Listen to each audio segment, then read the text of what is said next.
Oh, starting. It be starting.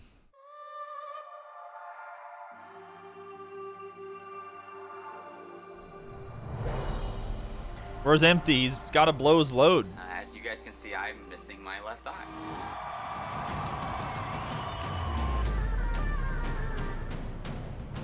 There is a community that I am a part of. Pause play? Do you not like anyone else? I'm currently in a call with my friend, not responding anymore. Oh, never mind. Really hard. You know, It kind of went a little serious. I built an arcade in my basement. This is my Yeah, that was the real life Trunks guy. You're in a whole different world. Who cares what size you are, what gender you are? Did it start yet? Yes, this is literally it. All the details on the sword. Damn, that's a pretty sick recreation. Go crazy when they see this card. It's like one of the most badass things you could drive. Same.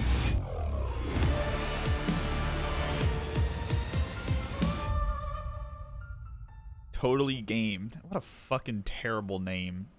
What a terrible name. My god.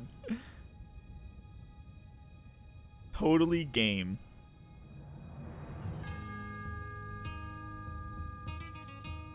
I'm totally gamer. I bet you are. Alright. No problem.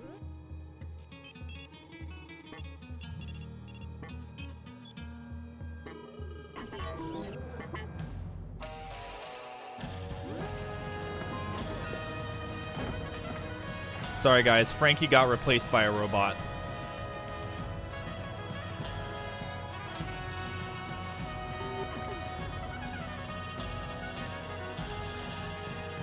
I'm here for day 9. I don't know about you fuckers. I'm here for day 9.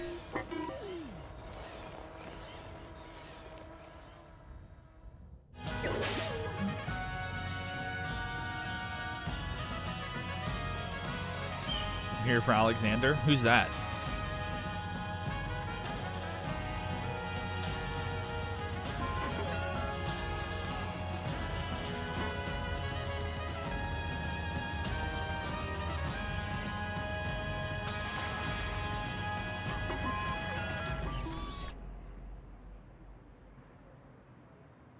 Secret underground gaming layer.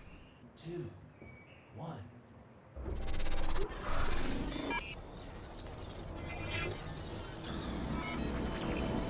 This is the PC Gaming Show. For the next 2 hours, we'll show you new footage and announcements for more than 40 games, including the next game from Dean Hall, the creator of DayZ, the world-exclusive debut of gameplay footage for Evil Genius 2, Ruthless Combat in Mortal Shell, Everspace 2. That was pretty cool. Epic battles in A Total War Saga, Troy, Torchlight 3. Why did Funhouse do a cameo? What's coming in the next chapter of Elite Did they? Dangerous. Was that from Funhouse? Mafia, Definitive Edition. Yeah, who the fuck cares about Dean Hall? Amazon's upcoming open That man world lost all his MMO. integrity. To me. Why, hello there, PC Gaming Show. This is Greg Miller, just borrowing your broadcast for a moment to say that later on, I'll be dropping in again to reveal one of my favorite franchises that's coming to PC for the first time ever. If you can name this tune, maybe you'll recognize what it is. See you later in the show. Okay. And now your PC Gaming Show hosts, Day 9 and Frankie Ward. Oh, the couple in the intro? That was from Funhouse? Oh, okay. Hello, I did not Internet. catch Welcome that. to the 2020 PC Gaming Show. I Day am one of your 9. hosts today, Sean Day9 Plot. I love Day and 9 I'm so much. delighted to have you wherever you may be tuning in, Twitch or YouTube or Twitter. Welcome to our 6th annual event where we have over 2 hours of content. 50 plus games we're going to be looking at in the form of reveals, trailers, interviews that we've recorded in the last several weeks.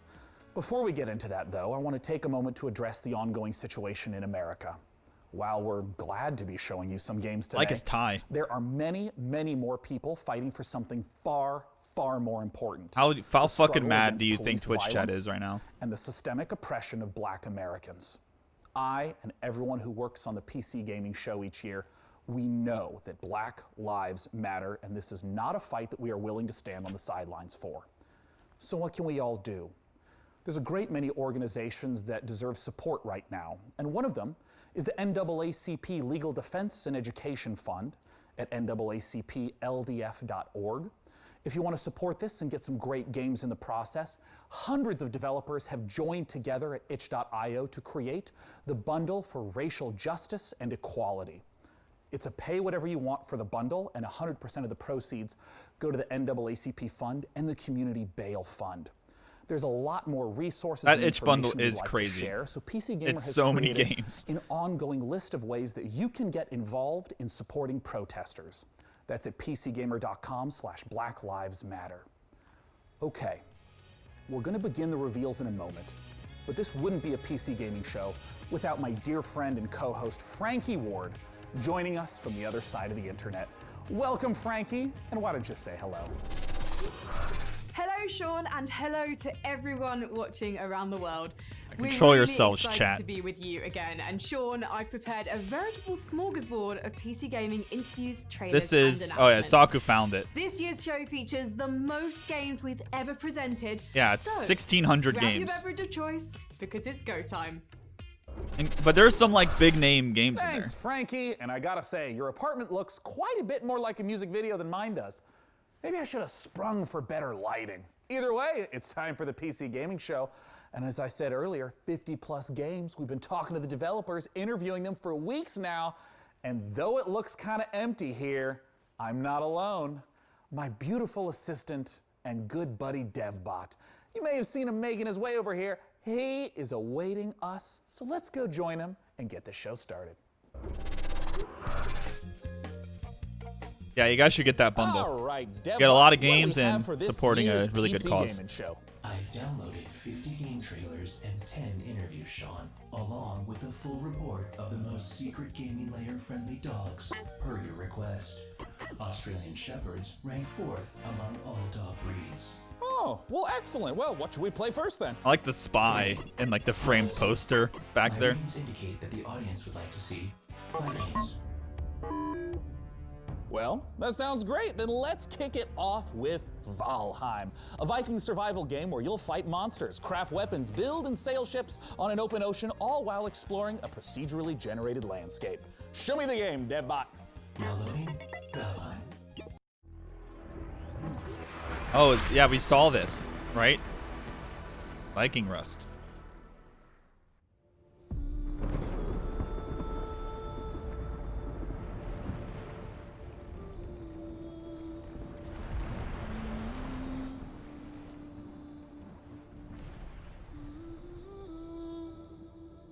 Very dark.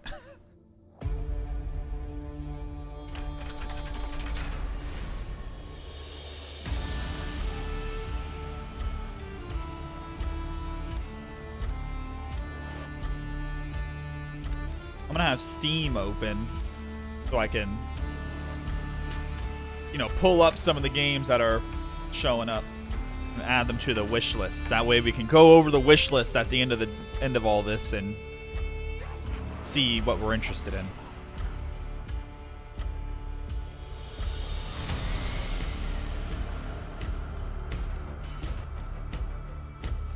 I kind of like the graphic style. Put Frankie on there. I don't think she's on Steam. She's an Epic exclusive.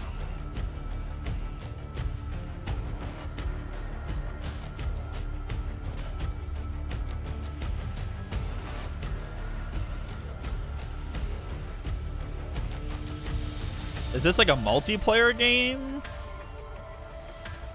They kind of set it up to look like one.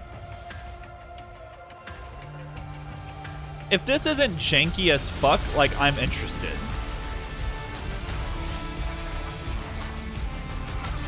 But games like this are always so jank.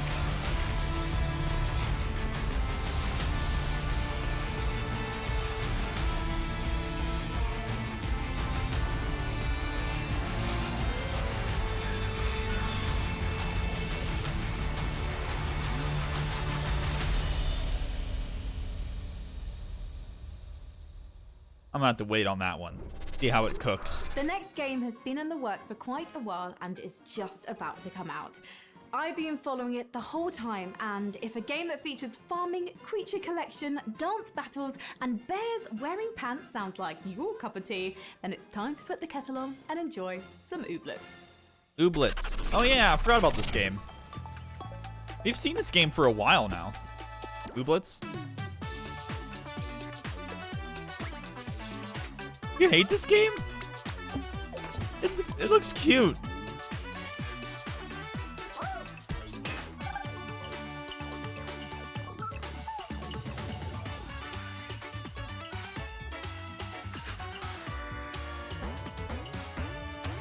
I remember there was some drama about the people who made it.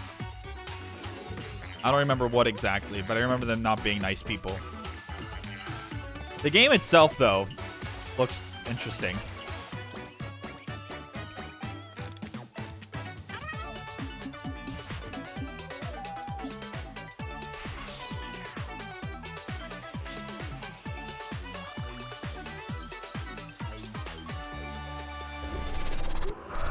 Sean, I've selected the next game for the PC Gaming Show. Well, great. What do you got, DevBot? The game is Torchlight 3. Why does he have action AirPods RPG in? franchise that features a number of original playable classes. DevBot, you wouldn't have chosen this game because in Torchlight 3 you can play as a steam-powered robot, would you? My game selections are entirely objective and determined by an algorithm that shows the audience only what it wants to see. Show me the algorithm, DevBot. The algorithm is proprietary. Okay, well, let's play the Torchlight 3 trailer, and when we're done, I want to talk to one of the Torchlight 3 devs.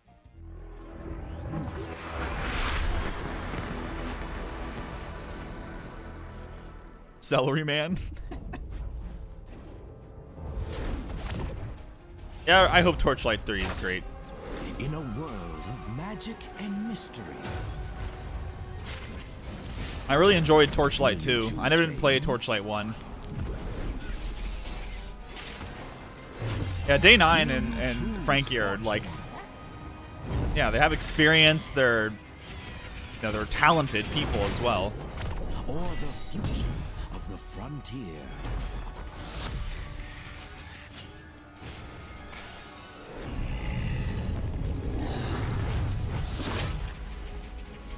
Explore remote, perilous realms. Battle hordes of ancient, powerful enemies. Unite with others to claim your fame and glory. Torchlight 3. Your legend awaits. Oh, DevBot, please connect me with one of those developers. You got it, Sean. Joining me today to talk about Torchlight 3 is Max Schaefer. Max, thanks so much for joining us. Hey, thanks for having me. I'm happy to be here. Dang, Now, look at that Max, statue. Torchlight 2's story began with the alchemist from the original Torchlight becoming corrupted and evil. How does Torchlight 3's story tie into the first two? Well, we're in the same world, obviously. We're about a century later now, though. It's And $30. The So. Empire's Century. Wow. Yes, the Empire's in decline, and they've gotten a little lazy, a little comfortable, and a new threat looms on the horizon. So once again, the adventurers will have to battle the Netherim and all the evil baddies threatening the world. In terms of the scope and scale of Torchlight 3, how does it compare to the previous editions? Well, we've expanded quite a bit. Now, first, anyone who's played Torchlight 1 and Torchlight 2 will be comfortable with the mechanics and how to play it and all. But we've expanded and let players make their own mark in the world itself. Like, you get a customized fort that you can decorate, that you can build things in. You can do things. So you have like a little hub. Benefit your whole account, and you can put things in there that are useful to other players. And other players will see your fort randomly out in the world. I want to ask a little bit about the classes, because if you're an action RPG player, you may recognize something like a knight or a mage. But in Torchlight 3, we got the steam-powered robots. We have the rail master that can summon trains. Talk to me about not just what some That's of a the really classes that unique players can class. expect are, but how you even come up with this Rail glorious Master? stuff. That's sick. Well, I think that we've always wanted to avoid going like right down Main Street with our character classes and try to do something interesting. But at the same time, we wanted you to be able to look at them and get a sense and get a She's kind a of an dog. intuitive sense of what they do. And so we've applied that here. We've got some really fun characters, like you said, the fully robotic, steam-powered robot, and a guy that summons trains. But we've also got some other cool classes too: a sharpshooter, and a dusk mage. And honestly, they all have new twists, and they're all pretty fun to play. In terms of the game world itself, how specifically do the forts get integrated? What does it mean to stumble across someone else's fort as you're going through the world? Well, between our gameplay levels, we have passages, and when you enter the passage, there will often be a waypoint there, but there will also be someone else's fort. So you will see some random person from the world's fort, and they will in turn see occasionally randomly your own fort. And it's definitely worth exploring their fort, because you can not only use things like the luck tree, but you can use their enchanting table. Liz, did you sub to Jesse Cox? To enchant your own items. So it's really worthwhile for you to go check them out. Now, pets were a big part of the earlier Torchlight games. Early access will begin with 4 playable classes, 2 complete acts, dozens of quests, a player-created custom fort feature. It does all the things you want. It fights alongside you. Yeah, it's kind of a bummer that they're doing early access. But we've I'd rather just experience the game once it's completely done. By defeating bosses and make a whole stable of pets that you, of course, keep in your fort. That dog Now, looks Max, so cute. I know that the Torchlight series has an enormous fan base. For those who are looking to get their hands on Torchlight 3, where can they go and when can they play it? Well, I'm very, very happy to announce that we are available on Steam right now in early access for $29.99. Go check it out. It's available right this minute. This is the best kind of answer in the PC Gaming Show. You can get it now. Once again, Max Schaefer from the Torchlight 3 team, thank you so much for joining us. Once again, go to Steam right now to get your hands on the early access version of Torchlight 3. We're just getting started here on the PC Gaming Show. Let's take a look at what's coming up next. You're watching the PC Gaming Show. Coming up later, an exclusive look at the next game from DayZ creator Dean Hall, Blanco's Block Party, the first reveal of Sound Mind, and more. Back to you, Sean. Back to you, Sean. Back to you, I hope Sean. you're having a great time. I know I am, and I know you want to tell me how much fun you're having, but don't shout. The walls are very thick in here. I can see you, though, if you use the PC Gaming Show hashtag on Twitter, it's fucking broken. Facebook, or the PC Gaming Nice. forums, or Get it off the Ouija board, screen. or Get it Messenger off the Falcon, screen. Whatever is your desired form of communication. I'm sure you've been seeing many of those comments show up live in the show today. And we want your hottest 280 character take that our merry moderators might just select to be on the show. For our next segment, it's time to head on over to Frankie Ward. Elite Dangerous, the space simulation MMO from Elite Frontier Dangerous has is a game that continued I've to wanted evolve to, over the for past 5 years, have wanted to get into, Set in but a one-to-one recreation I'm of a little the scared. Milky Way galaxy. Players forge their own path, build and break alliances. I'm a little scared. The game train, has some fight, depth. And earn the rank of Elite. Join us as we. Hey, I journey watched into the Buana play it next as well. era Of Elite Dangerous, set to take a giant leap once more. I know Buana's been playing that game for fucking years now. I've only ever really watched him play it, honestly.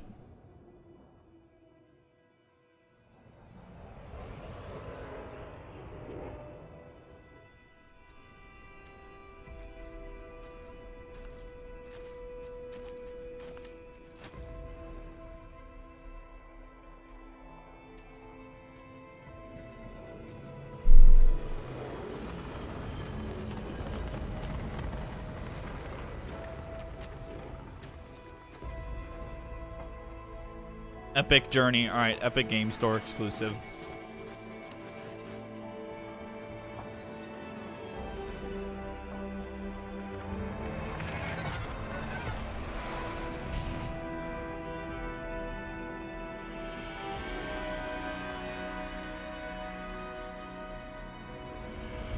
Elite Dangerous Odyssey. So we're finally going to be able to get off the ship, it sounds like.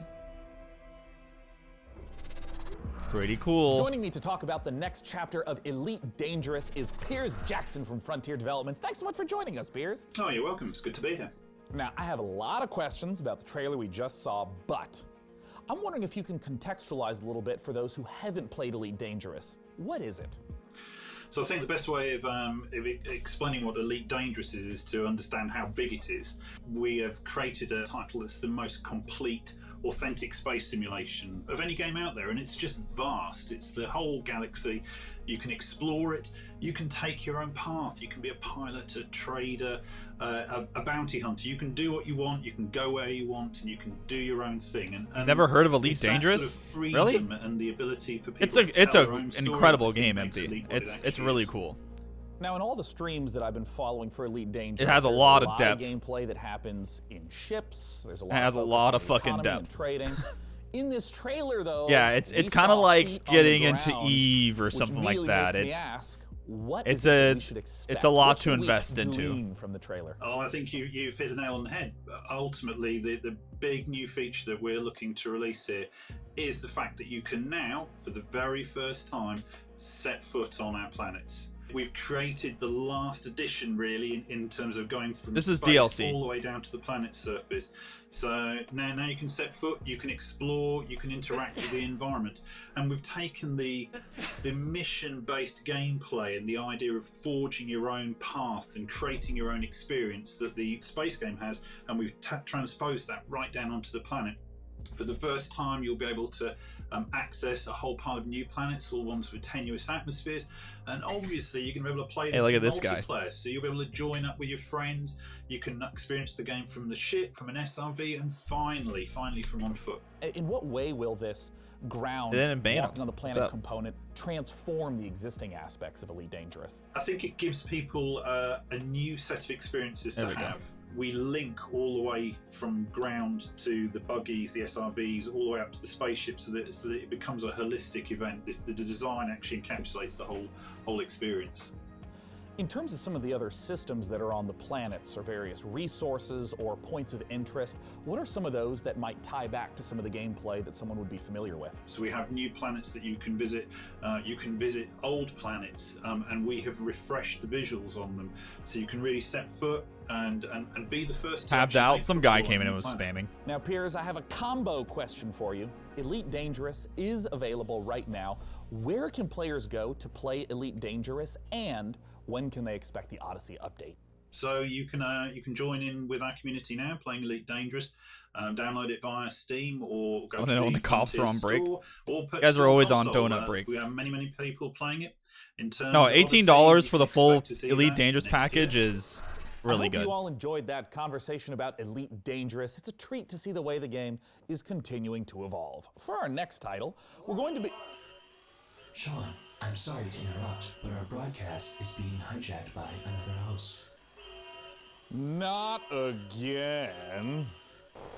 Hi there again, PC gamers. Fuck. It's me, Greg Miller. Maybe you saw me host the Guerrilla Collective live stream earlier today.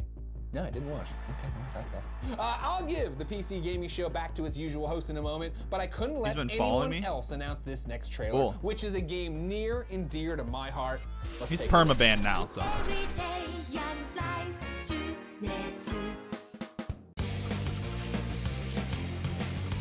The rumors are true. I have to stream this again now, right?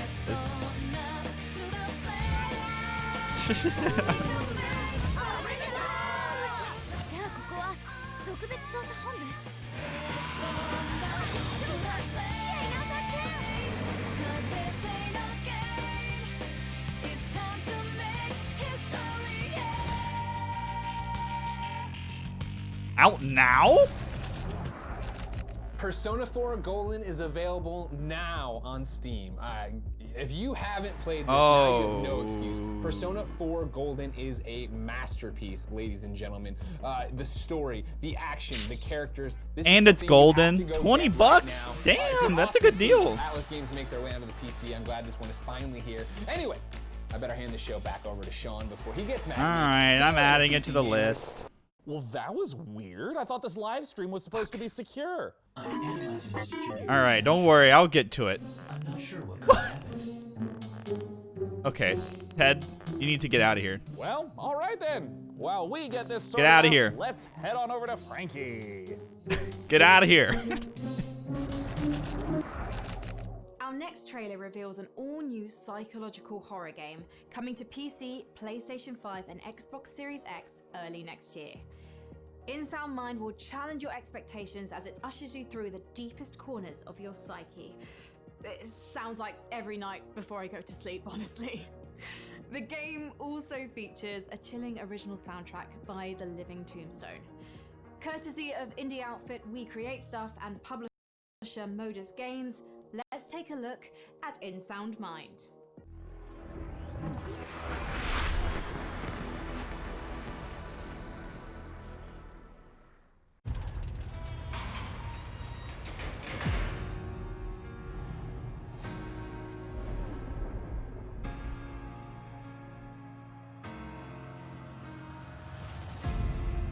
They say fear is just a state of mind. A locked door that traps you inside it. But once you find the key to your terror, fear will no longer exist. What a bunch of bullshit. Look at Discord.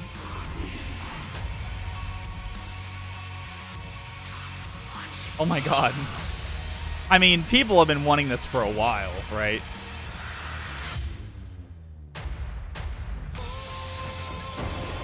Cool.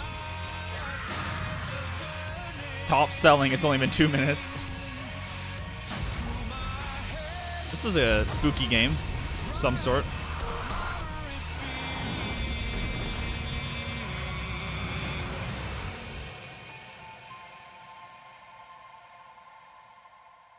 Yeah, we need to look that up, Empty.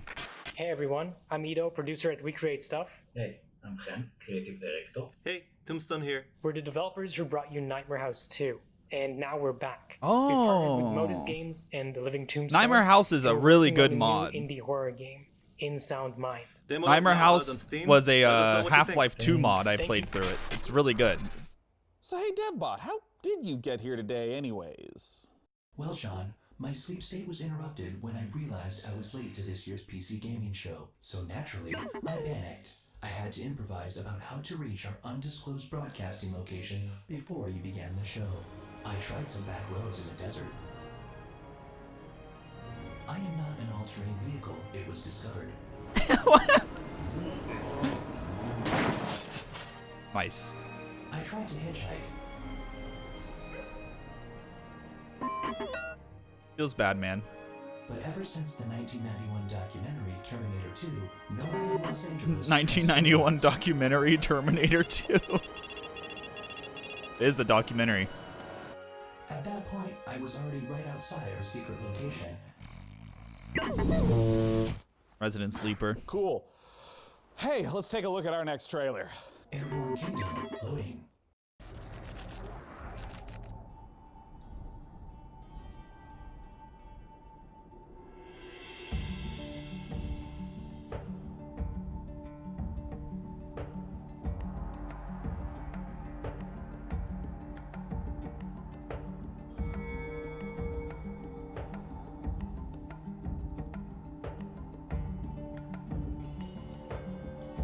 This looks like some like besieged contraptions right here.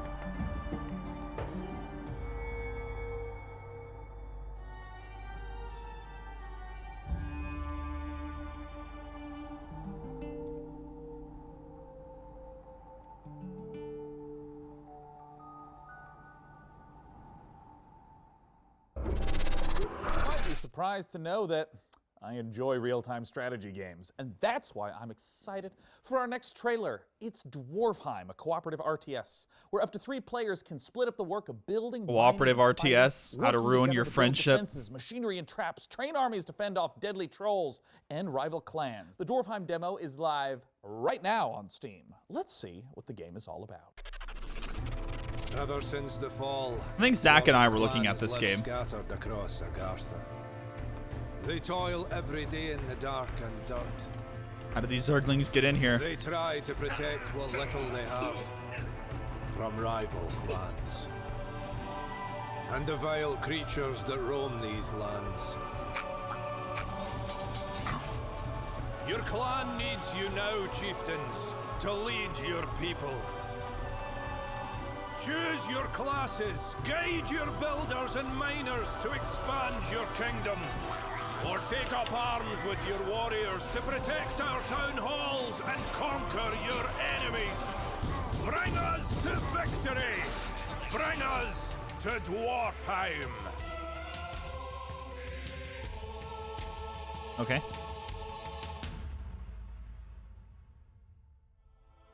I'd like to see some of the systems that they have, but looks cool. Thanks, Sean. And now let's take a look at the lineup of games and game updates coming from indie publisher New Blood Interactive.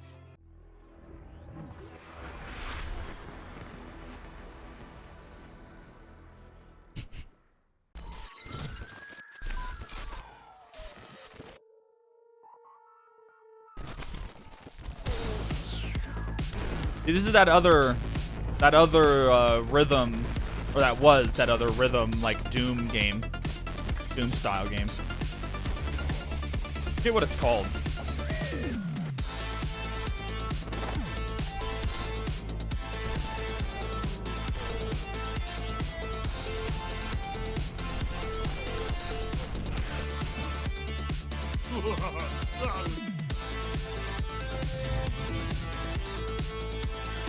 RTX, huh?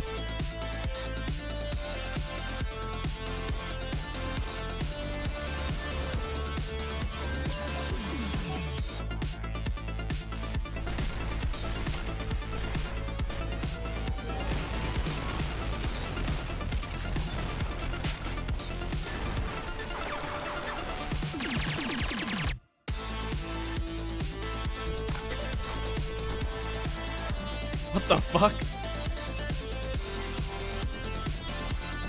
Like a horde style space alien game?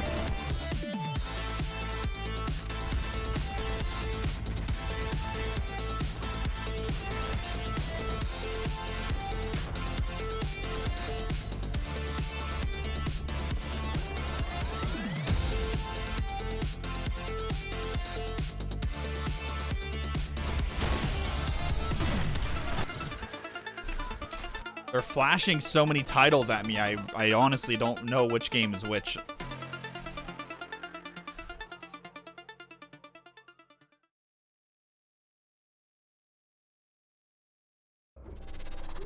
That's quite a lineup from New Blood, and with us now is the New Blood CEO, Dave Oshry, to talk about it. Dave, what the hell was that all about? Yeah, so we got a lot going on, right? I mean, some guys come out here and they show like some cinematic trailer and then tell you it's coming out in a year. We got 6 games and you can play all of them right now. We couldn't afford to do a cinematic trailer if we wanted to, right? So yeah, Dusk, now with mods, check them out at duskmods.com. There's all kinds of crazy a Medieval, now with RTX, DLSS 2.0 is coming, Maximum Action, new levels are coming, new features, new guns. Unfortunate Spacemen is now completely free to play. F it, why not? Check that one out, 16-player co-op, it's crazy, it's like The Thing in space. Faith, of course, if you don't know about Faith. Now you know. Ultra Kill, our new retro shooter with style. If you like games like Devil May Cry and Quake, that's what that's about. And then of course Gloomwood, if you like games like Thief, System Shock, Resident Evil, then I think Gloomwood is definitely not out yet. The game for you. Looks cool. Where can we go to learn more? So you can check out Dusk at notfortnite.com, a Medieval at ican'tbelievei'snothexen.com, Maximum Action at shootyboom.com, Unfortunate Spacemen at deaderspace.com, that's deaderspace.com, Faith at GaryLovesYou.com, Ultra Kill at DevilMayQuake.com, and then of course Gloomwood at ThiefWithGuns.com. Yeah, that's all we got. 6 games, you can play them all right now. We love you. And we hate money. Thanks, Dave. Let's see what Frankie has for us. Those are good websites. Thank you, Sean. Now tell me, PC gamers, have you ever wanted to rewrite history? Not your browser history, that's easy and absolutely vital, but how about something grander? Empty's been doing like that just right now. America, mastering flight, or inventing the computer a couple of 100 years earlier. Humankind is an upcoming historical strategy I found it on game Steam, where Gem. we'll be combining up to 60 different cultures to create a civilization that's as unique as you are. And as with all of their previous titles, Amplitude is asking the community to participate in the development of Humankind to help make it the best game that it can be. Let's see how they're inviting PC gamers to help build this worldly game.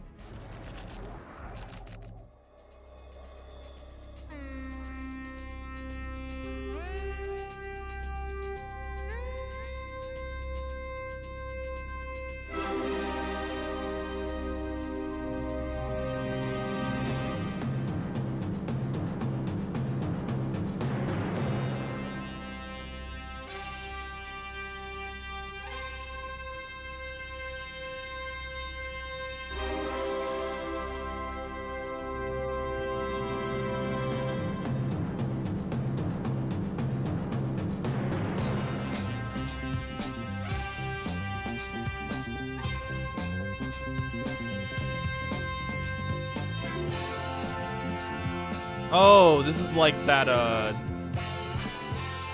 like Civ style game, I think.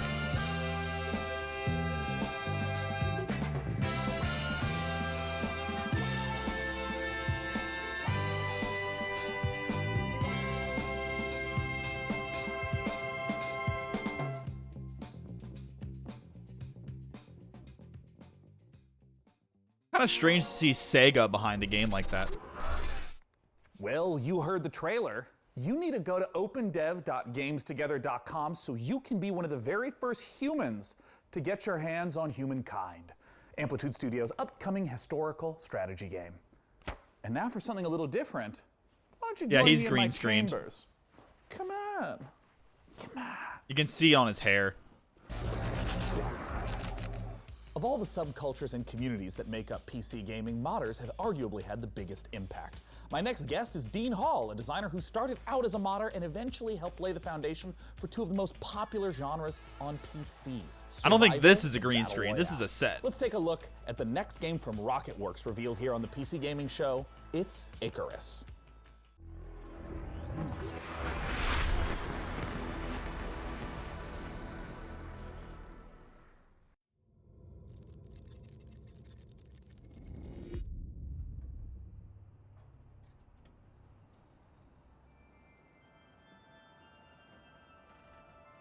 I'm gonna try not and be too judgmental about what is shown. All right. I'm gonna try.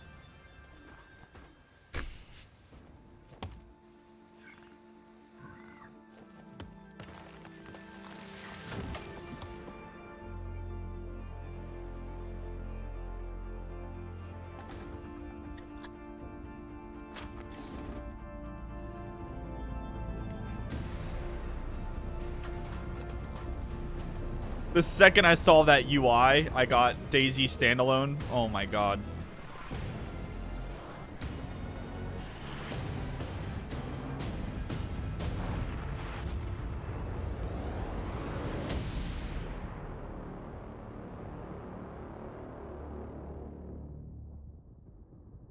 I'm really surprised that people are still making like these survival games where you cut down trees. Joining me to talk about Icarus is Dean Hall. Dean, thanks so much for joining us. Awesome, it's great to be here. So, Dean, you're making another survival-focused game. What makes Icarus different from other survival titles? Well, I think if you think about your first hour in DayZ, your first hour in Minecraft, really what we're trying to do is capture that and then basically build a game where you can do that over a long period of time and you can progress through the survival experience. So it was really getting back to the roots of what a survival game is and what makes those moments that you get in them really intense and emotional.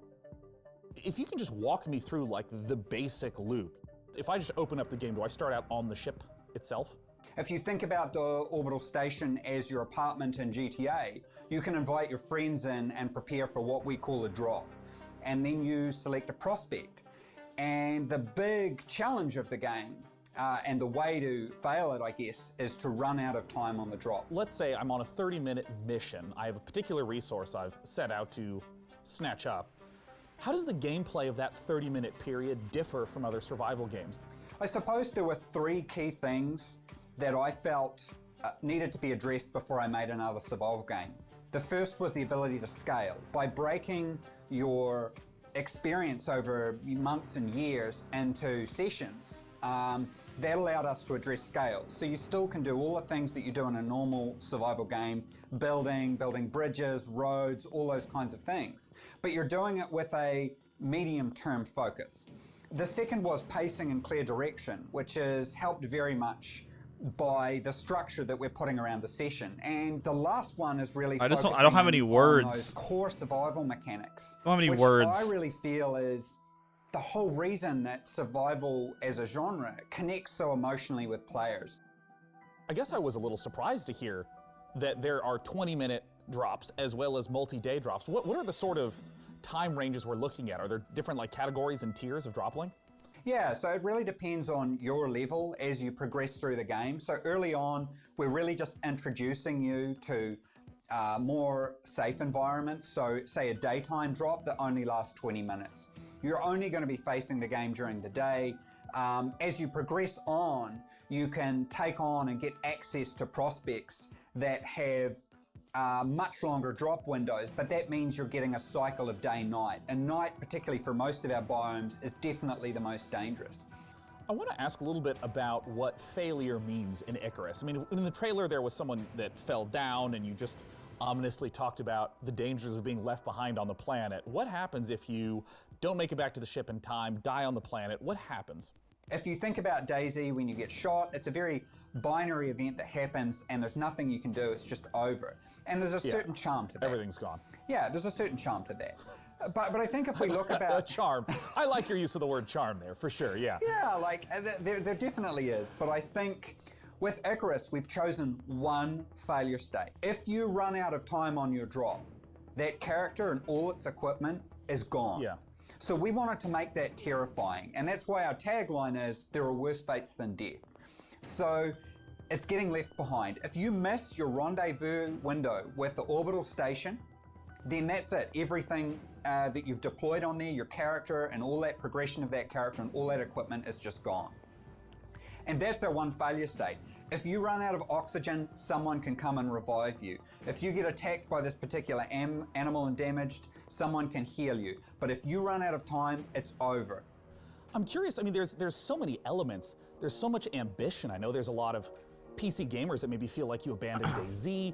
Other Who are you projects. talking to? I was talking to my What do you dad. have to reassure those people that you're committed to Icarus? Ooh. Well, I think a big thing for me is That's a big question.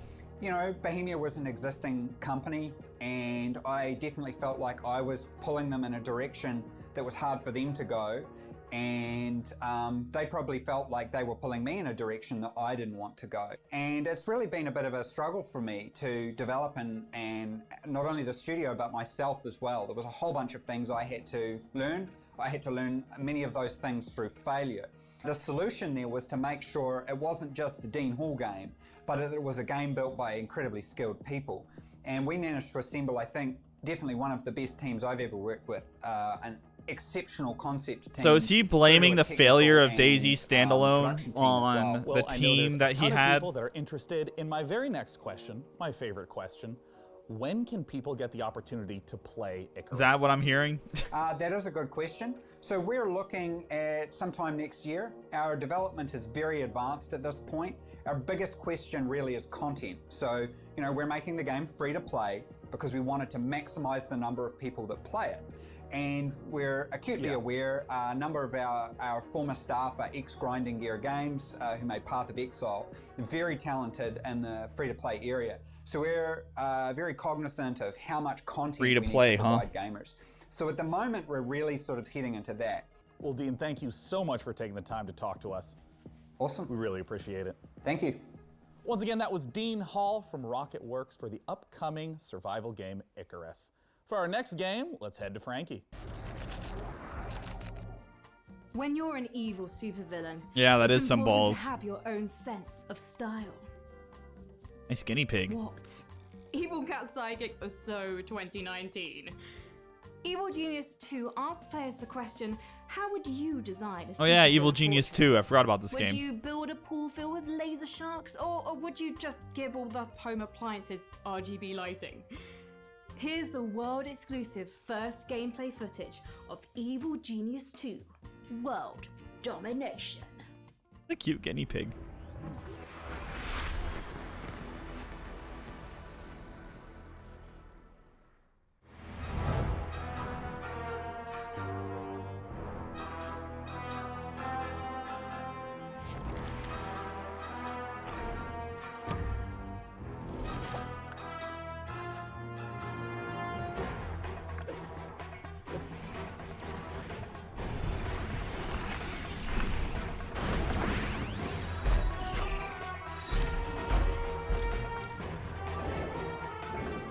Yeah, games like this are always so fun.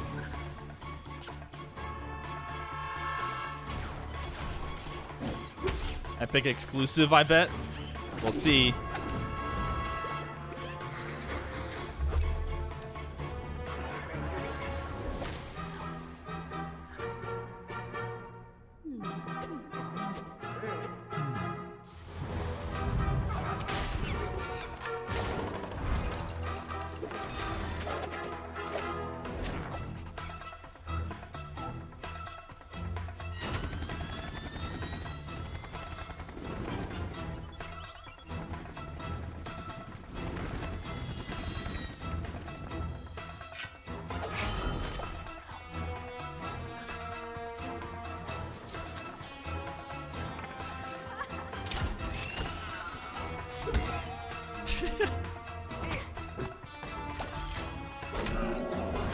This looks pretty quality, you know. It just looks fun.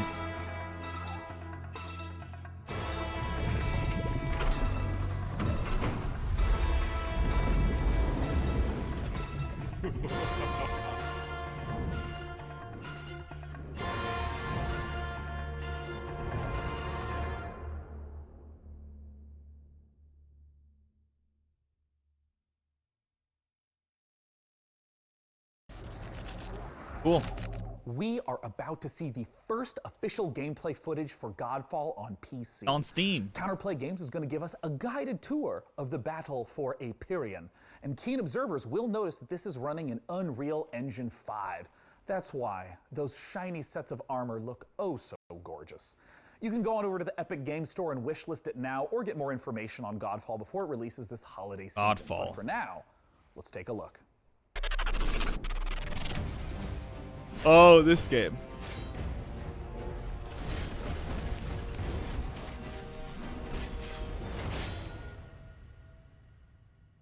Hello, my name is Keith Lee, and I am the game director for Godfall. On behalf of Counterplay Games, we are very excited to share gameplay with you today and to offer you a glimpse into the mystical world of Godfall. Please enjoy. It's a pretty Godfall game, is still but in development, every time I've so seen some things will change and improve like the final product, the including gameplay and visuals stuff, and performance. it just looks so Godfall is set in a brand new high bland. fantasy universe filled with heroic knights, arcane magic, and forbidden realms. Looks The great, world though, like, is visually. split up into the elemental realms of earth, water, air, and fire. You play a Valorian knight, a godlike warrior able to equip valor plates, legendary armor sets that transform Destiny you with swords? into unstoppable masters of melee combat. As you adventure through the realms, you'll get to tear through enemies to challenge a mad god who awaits you at the top. Throughout your journey, you'll find ancient valor plates lost in time, each with their own characteristics and long history.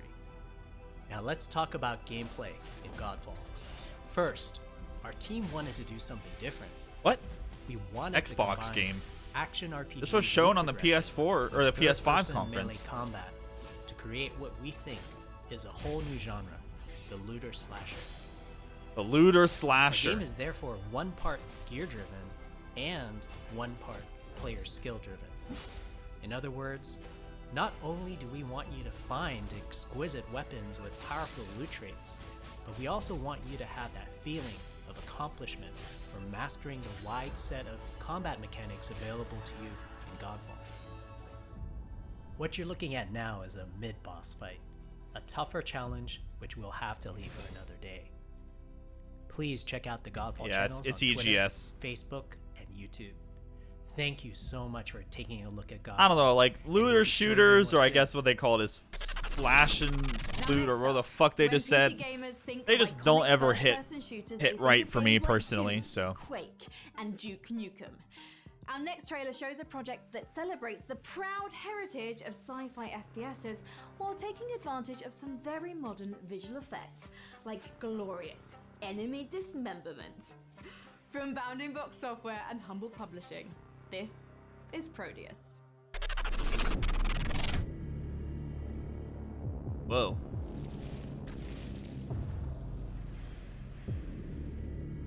I like the graphics.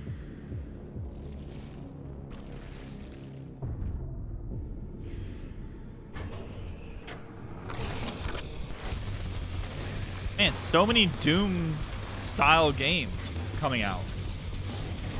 I guess the success of Doom 2016 made a lot of developers realize that people still like those types of games, right? That's the only thing I can think of.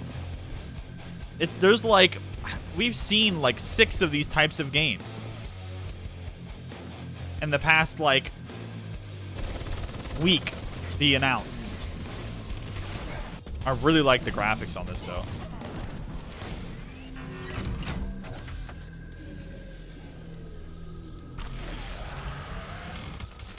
Humble Games. Oh shit.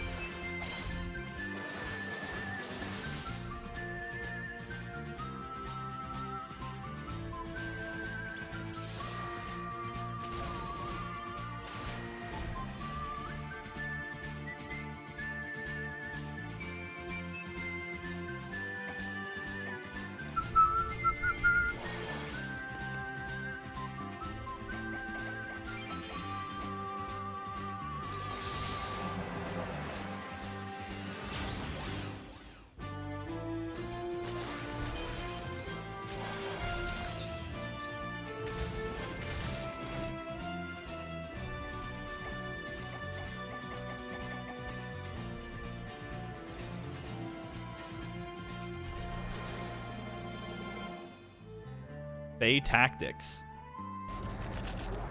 Okay. I love the look of that last one. Fae Tactics is set to scratch that isometric combat itch that I know a lot of us have been feeling ever since we played Final Fantasy Tactics back in the 90s. All right. Cool. I'm sure that we're looks not done with fun Humble to Games some yet. people. Their lineup, I've never as it really turns out, played a isn't all that humble. game like We're that, going to take a look at so I don't know if I would like it or more not. games from them. Project Wingman, a jet fighter game featuring RPG elements and VR support. And rounding things out is Carto from Sunhead Games, a gorgeous top-down puzzler. Let's take a look.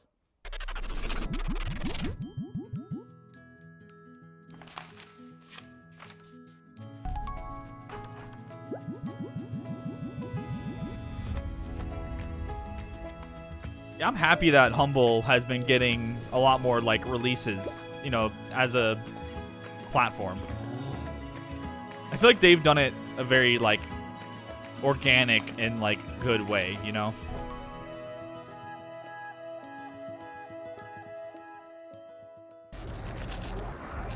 Cute game. I don't really know what it is, but it's cute.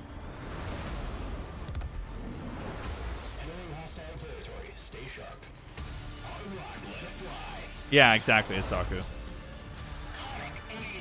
And they also do a lot of great things for charity.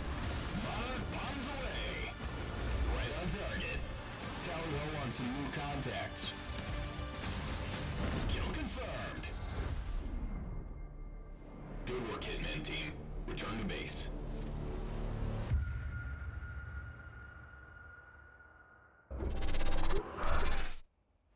Hey, DevBot, have you ever wondered what Gordon Freeman's voicemail message sounds like?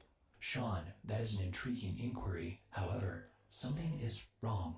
I'm receiving an external transmission. Why does this keep happening, DevBot? What's with the security? Have you upgraded to Service Pack 2 yet?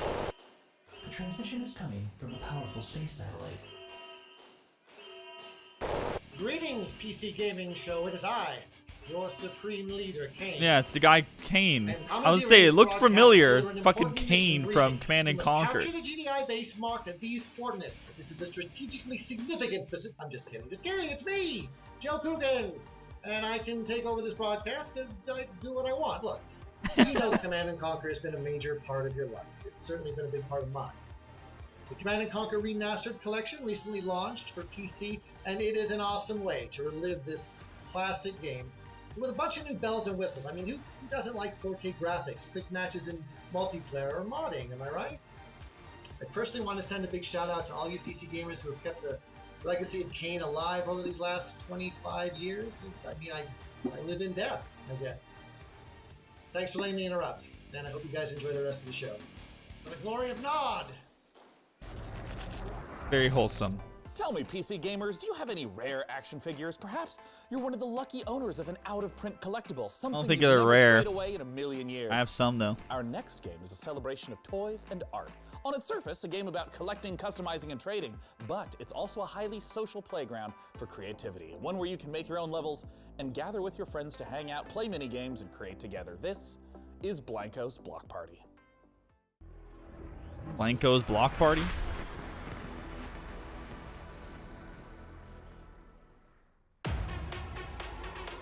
Legend tells of a place where everyone comes together to play and dance and race and shoot and jump and fly with jetpacks or maybe bat wings. And there's lava and a mountain made of junk food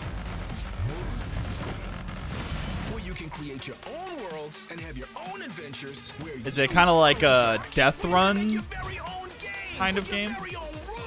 Oh, I think it's supposed to be like Roblox.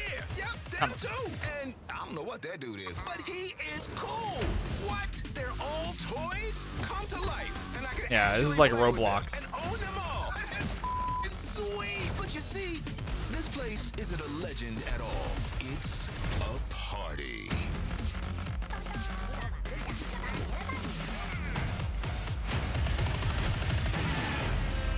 And there's nothing wrong with some Roblox. Here to bring us the inside look at Blanco's Block Party is Jamie Jackson from Mythical. Jamie, thanks so much for joining us today. Hey man, thanks for having me. I would love if you could just address what is Blancos? Blancos it's a game about vinyl toys kind of coming to life.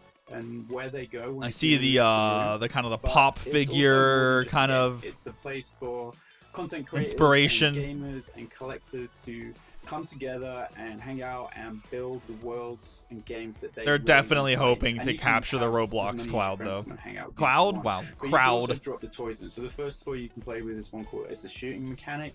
We got like a unicorn rocket launcher that fires ice creams. We got like a cactus grenade launcher that fires these little cactus balls. So it's all about kind of like arcade fun shooter stuff. And you can set that up as a team shooter. You could have squads. You can do a bunch of stuff with it. You can even just have it free for all. Some other stuff we're going to be dropping is race toys. So you could just do point to point. You could build this super sweet like platformer and just go A to B. You could do. That's some laps. great analysis And then there, another Jim. one is because Blancos, they all survive on good vibes. That's kind of what powers them. So another one you can do is actually just a vibe collection. And what's It kind of doesn't super look cool like is all of those Roblox, toys but work with each other. So you could build a race, it's and literally you can drop some gameplay. guns in it, and it can be a It's race, just but like you can take the Roblox. guns in the way and try and knock each other out. So you have these huge flexible tools, this community Hi. focus. We've also seen Ale, in by the way, games if you're like still Fortnite, listening. these in-game events. Are these kinds of things that you think will show up in Blancos as well? Yeah, absolutely. I mean, we felt that from the beginning of development, that Blancos wasn't just this place for players to go and build and create their own worlds, but it was a place for us to be able to share with them different content, whether that's a music concert, whether it's a movie trailer, whether it's something no one's seen yet. But absolutely, that we're definitely thinking about that kind of stuff. Well, talk to me about the number of different designs. Like, where are these designs coming from? How many are there? We're not talking about numbers in season 1 just yet, but we are talking about the artists. So we're really stoked we've been able to work with some of my favorites that I've been buying the vinyl toys of over the years. So John Paul Kaiser is a great artist from the UK. I ended up buying some of his toys in New York about 6 years ago, and now we get to work together and bring his toys to life in the game, which has been great fun. James Groman, who I think just kind of really epitomizes So it looks like vinyl you toy can design, just those collect clean, quite a lot base of lines. And one of my personal favorites designs and is stuff. Pete Fowler, who for me was kind of one of the grandfathers of vinyl toy She rolled her eyes. design. I know people are going to want more That's okay. information. They're going to want to know when they can play Blancos, when they can see more. Where do they go for that? If you want to keep just up to date with things, go and check out blancos.com. You can register there right now, so you can secure your account name and get ready for launch. We're going to be launching end of the year, so not too far away now, but we're also going to be starting to look for our beta at some point soon as well. So if you get registered, we might be able to get you in that. Jamie from Mythical, thank you so much for joining us today. Thanks for having me, guys. Once again, the name of the game is Blancos Block Party. Let's take a look at what's coming up next at this year's PC Gaming Show. You're watching the PC Gaming Show, presented by PC Gamer. Stay tuned for more trailers, announcements, and footage. Coming up later, we celebrate the 20th anniversary of A Total War. What's next in Escape from Tarkov? Oh! The reveal of horror strategy. Tarkov update. Rogue Lords. That looked like the Streets of Tarkov map. I know none of you guys give a shit, but I do. Space flight action games. And our next project, Everspace 2, expands on that tradition with its gorgeous handcrafted universe. The focus here is on exploration and dogfighting, with alien species standing in the way of outfitting your ship with unique modules, weapons, and devices. And as we're about to see in this next trailer, combat won't just take place in the cold vacuum of space, but also the atmospheres of planets themselves. Here's Everspace 2.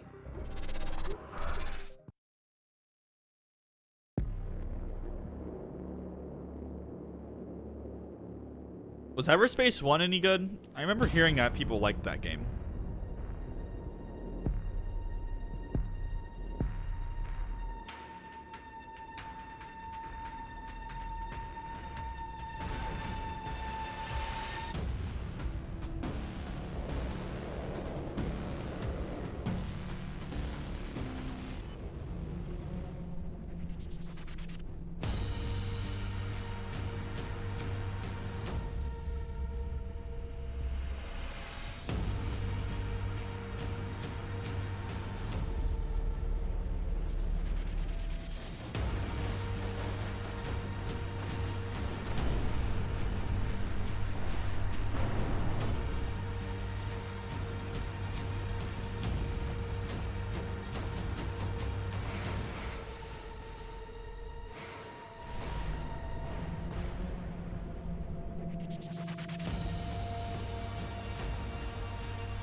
I've never really gotten into like a space, like flight combat game before. I feel like if I was to get into a game like this, I would get into like Elite Dangerous.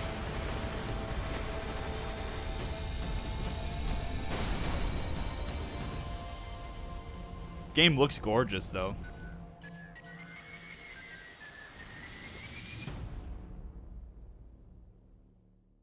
You know, I'm seeing a lot less EGS than I thought I would.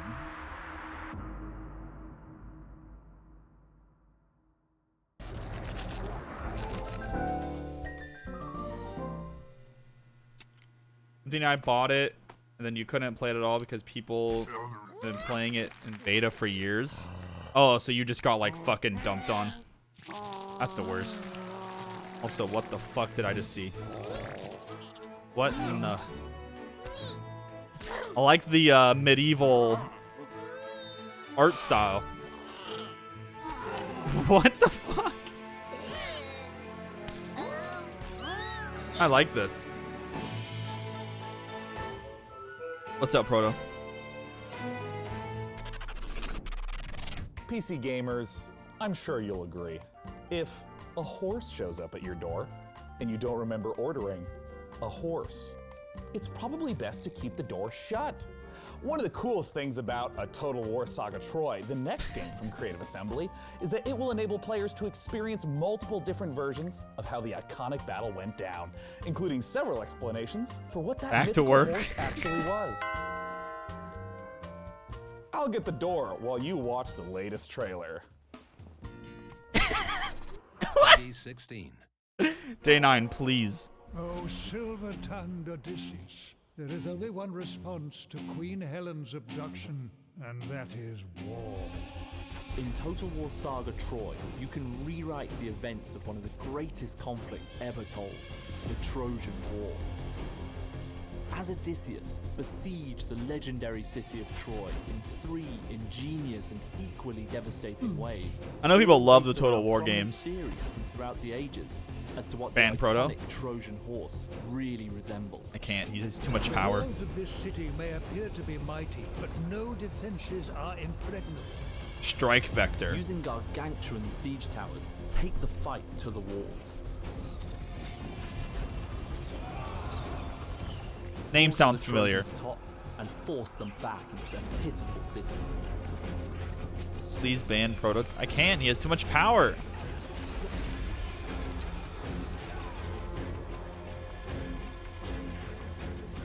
The enemy are unaware of your presence. Position your troops to retain your advantage once the attack begins.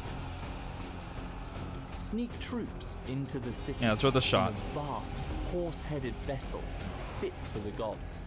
Under the cloak of darkness, use guerrilla tactics to sabotage the unbreachable city gates, leaving the Trojan warriors defenseless, allowing the Achaean soldiers to begin razing the city to the ground. Their walls have been breached. Even the greatest defenses cannot stand against nature's might.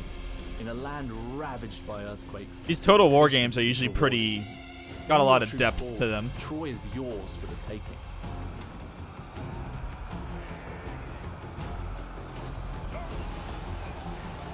Myth meets history in a war that will define the ages. My God. Experience the legend of A Troy lot of this spears summer. and arrows are being shot. Victory will make you immortal. That was a Total War Saga Troy, which we'll get to play in 2021. And hey, speaking of sneaking in big surprises, a master of segue. This year, we've teamed up with Intel to build a legendary custom computer inspired by art, weaponry, and the artifacts found in the game. DevBot, I understand you know your way around a computer, right? Affirmative. Sean, I have a soft spot for Bronze Age computers. Well, great. Why don't you tell our audience a little bit more? Can do, Sean. Behold, Bronze PC Age gamers. computer. This build is centered around Intel's CPU, the 10th gen Intel Core i9-10900K processor. This 10-core flagship CPU is built for maximum gaming performance and overclocking, especially useful in epic strategy games like a Total War Saga Troy. The build also features a top-of-the-line GeForce RTX 2080 Ti, Also on the Asus motherboard are a spacious 4 terabytes of fast storage and 100 Hey, I have that RAM. gigabytes of DDR4 RAM. The unit is powered by a platinum certified. It's right here. 1200 watt power supply. Not being used yet, though. Temperatures are kept at a nominal level thanks to 9 RGB fans running alongside liquid cooling. The copper tubing is not only effective at heat conduction, but according to my readings, aesthetically pleasing. Is this what you humans call That computer is inside of a fucking vase. PCs are more than specs. They're a passion. When we build a PC, we Or form part a of it. Looks like the relationship with water that piece of pump is. hardware. We wanted to show you every step of that process. For this build, we enlisted a master craftsman, Brian Carter, a PC modder with over a decade and a half of experience. PC Gamer and Intel have created a 4-part series following Brian as he created this epic artifact. DevBot, cue it up. Hey, my name is Brian Carter, and I've been building custom PC mods for over 16 years. I'm working with Intel and a Total War Saga Troy on a very special custom PC project that we're thrilled to debut at the PC Gaming Show. Join me in a 4-part video series as I take you through each stage of the Scratch build process. We begin with the inspiration and design phase, where we figure out how to take What's up, Spirit? the amazing You finally design made it. assets from We're a just Total chilling War right now Saga watching the Troy PC and Gaming Show. functionalize them to house our best-in-class components, like the 10th gen Intel Core i9-10900K processor. Then I'll show you how I assemble, Dude, that thing finish, is and fucking test this one-of-a-kind huge. PC. A big thank you to Who would Intel and Creative Assembly Where for could you letting me fit work that on this thing? incredibly It's fun massive. and challenging project. I hope you like it. Oh, it looks so good. And I have some good news. Episode 1 is available now, and I have even better news. You can win this PC from DevBot's loving clutches. Head on over to pcgamer.com/IntelPC to learn more and enter for a chance to win. And with that, it's time thing to was return massive. to more PC Gaming Show action with the fantastic Gotta Frank. warm up at Whatnot soon? Yeah, I feel you. Last year, Remnant from the Ashes challenged gamers to take Having a on good day. monstrous creatures in a post-apocalyptic world. Today, we're excited to announce the biggest update yet for the game. Frankie. Upcoming DLC that will Everyone's a conclude fan of this Frankie. thrilling saga. The fate of humankind is at stake. It's time to bring an end to the root once and for all. This is the world reveal of Remnant from the Ashes, Subject 2923, available August 20th on PC, Xbox One, and PS4.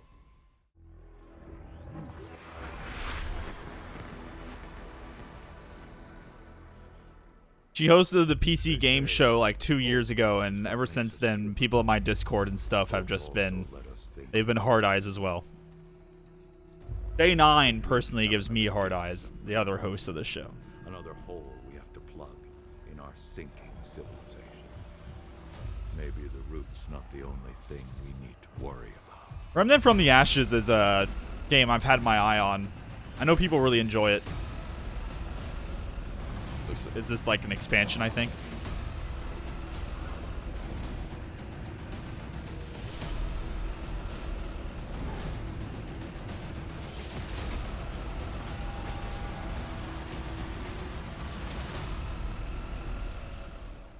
Yeah, DLC. The new Remnant from the Ashes content looks fantastic. And you know what else is fantastic? Hearing the opinions of strangers from the internet. Nothing makes my day as much as hearing what's inside It's all about your Persona mind. 4. So please use hashtag PC Gaming Show on whatever your platform of preference may be, and you just might have your comment show up live on the show. Now for our next title, we have to look at classic remasters. Capcom has been updating the original Resident Evil games, and in the same vein, 2K is now updating Mafia. The original Mafia trilogy is getting a Wasn't full that Mafia definitive 2 edition remaster, with the like, original game, bad? the 2002 Mafia, getting a full ground-up remake with 4K support. We got a brand new Like, people trailer weren't for happy you. with so it. let's take a look at Lost Heaven 2 decades later. Hey, Tommy. Detective Norman. Not actual gameplay. How long you been in town? 3 years. I sleep. I sleep. They handed you the Morello case. Right out of the gate. That's what the paper says, ain't it? And what's it to you? Case must be getting pretty cold by now. Or you got something might warm it up? Yeah. I might have something.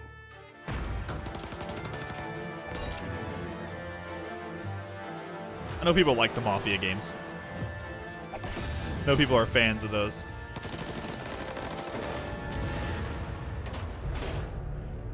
I know Eris likes it. Thomas. Thomas Angelo, sir.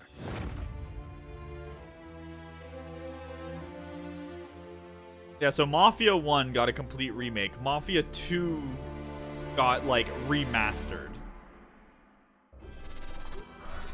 Man, DevBot, after a beautiful trailer like that, I gotta know, do you have any contacts in the Mafia?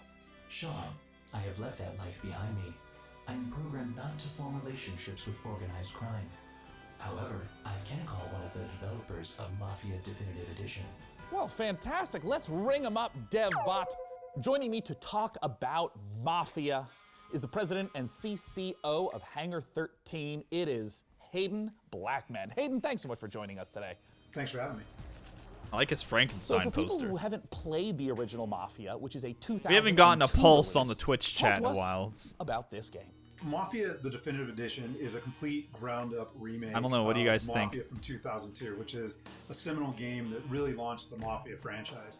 And in Mafia, you Okay, take nothing on worth Tommy of Angelo, nothing who of is value a is cab said in driver there. that falls in with the mob during the 1930s, actually during the height of Prohibition, in a city called Lost Heaven. Yeah, very which typical is Twitch loosely chat. based on Chicago.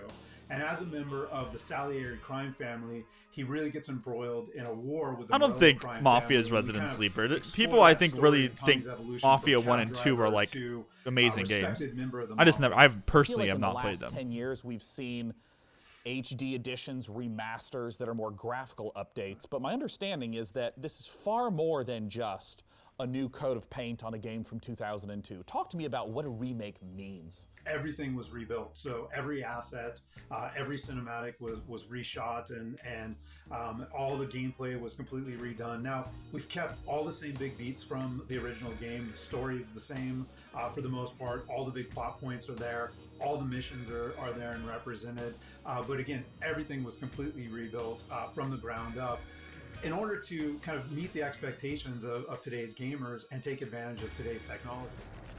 The location in pretty much every open world game It does is look a central gorgeous. character. In 2002, At least the we've seen environments a ton and of stuff. gameplay changes They look really between good. then and now, And the 2020. vehicles.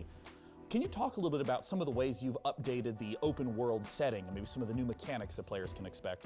So we do that a number of different ways. You know, one, we looked at how populated can we make it, and we took some of the kind of world interactions and some of the things that we did with, crowds and non-player characters and other kind of city life from Mafia 3. And Curious put if them it's gonna into, run well though. This Mafia, the Definitive this dev Edition. studio has had But we also historically looked at, are a there lot ways of for us to kind issues of redesign the optimizing city their so games it's more fun to and drive getting them to around? run You know, properly. do we need to widen the And streets? Do we need to make sure that there's when not as many, they're making a game look 90-degree this turns so that, nice, you can kind of coast I around corners question and, their as we capture the feel of the their vehicles, ability, are there things that we want to because do to make the sure newest that Mafia the game roads looks have, really you good, know, but it grip or runs they're slick in the rain. awful. So, It runs that, so I think, bad. brought a lot of life to it as well, because So most of the way that you I would, engage I with would, the city if is you're through interested in this, I would maybe Speaking wait of a little rebuilding bit, things from the ground see up, how I it gotta ask you see about how it the runs. cinematics. I mean, they looked gorgeous in the trailer.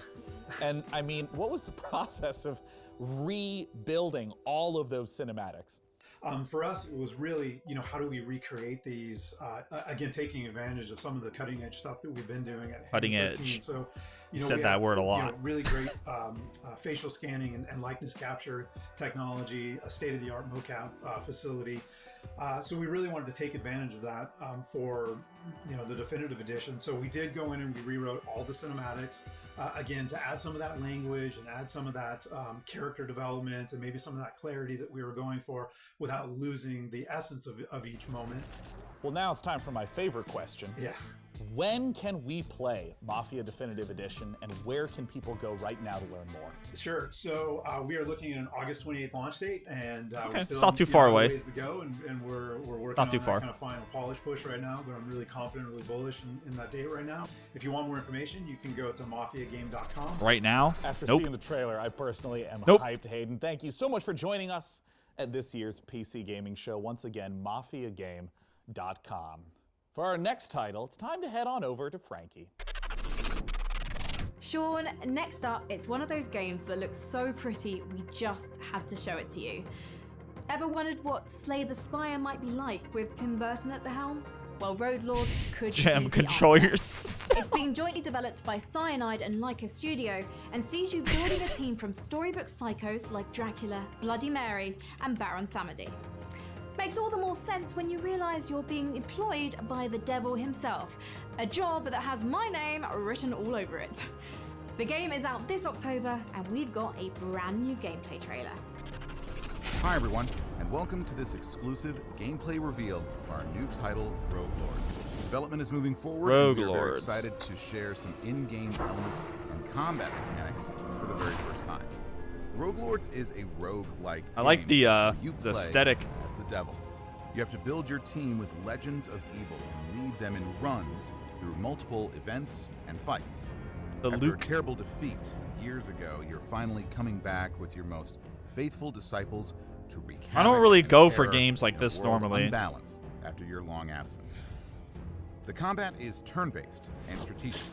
You will need to build your set of skills through your run to be prepared for any threat. Analyze your This enemy's almost like attacks a and create combos. Darkest Dungeon Every kind of skill thing. costs action. I thought she said Slay the Spire. How to make the best of them each turn. When one of your disciples becomes vulnerable, your own health bar is exposed, which is persistent during the entire run. If your health is reduced to 0, your run is finished. Oop. In Rogue Oh, Lords, so you that's are the what- devil, okay. so you don't have to play by the same rules as mortals. When the situation becomes tricky, you can use souls. What is that to guy? play with He's the like interface the and change your voodoo health bar, for example. prince This is guy. an expensive trick to use. Blanking on his very name. powerful and useful in the most difficult fights. Thank you for watching the video. Stay tuned for more info coming soon. See you next time. No, I don't think it's. If you're a big fan of Baron roguelikes, you know Samedi. they're known for two things. Maybe? I don't know. Procedurally generated worlds I don't remember it and sounding like that.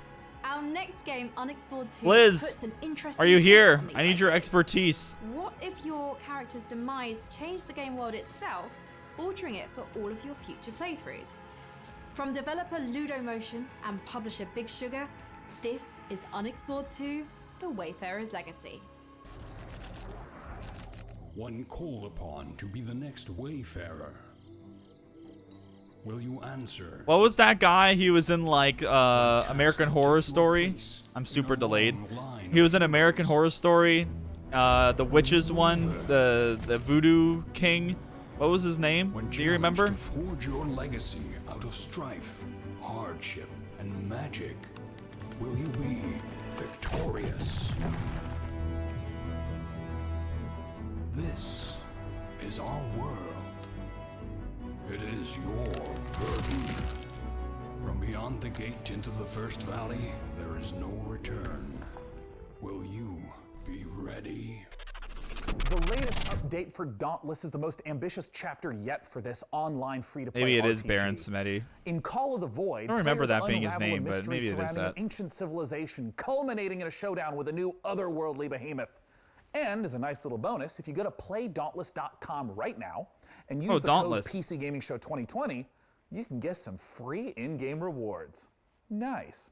Let's take a closer look at this update that's available now in Dauntless. This is Call of the Void.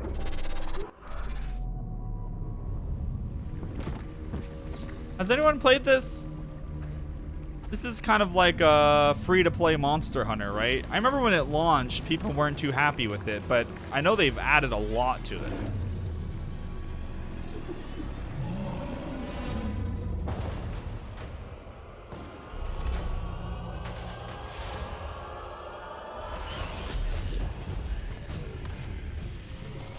Wow, this looks pretty different from what I remember. This is like...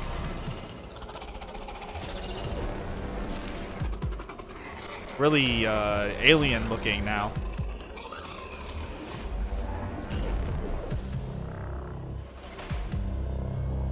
Don't remember it having this kind of these types of enemies. I remember it being more like dinosaurs and shit.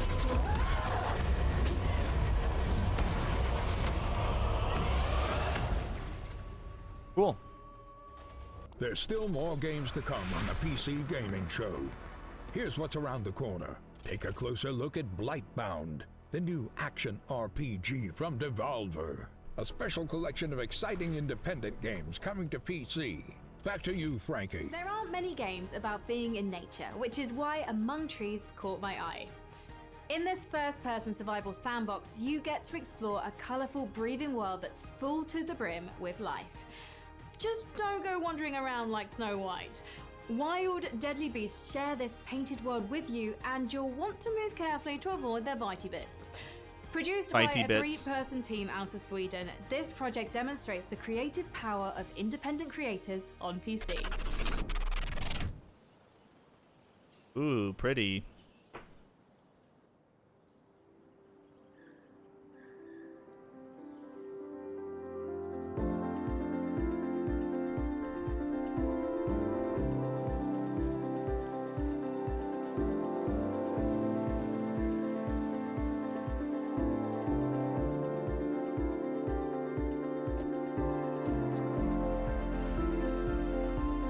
Oh boy. At least it's a pretty looking survival game. But man, more survival games.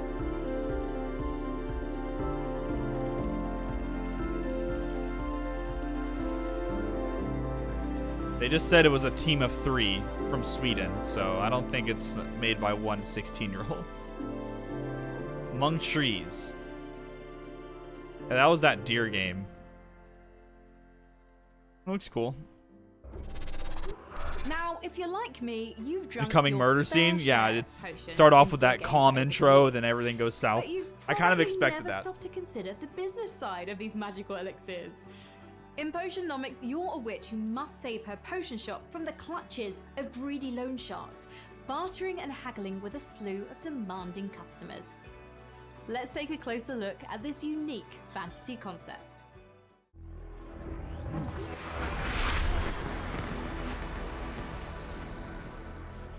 So it's a witch like potion shop management game. What do you think is going to be the end announcement? Do they do that PC Gamer shows? I don't think they do like big announcements at the end. Maybe they do. I don't remember them dropping like bombshells.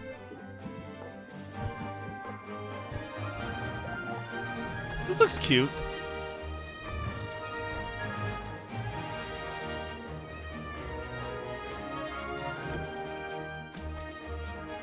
I like the graphics. Shop games are always a good time. Are you playing one right now?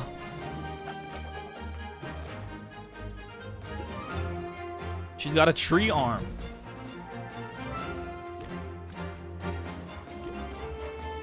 Damn, that's a big boy.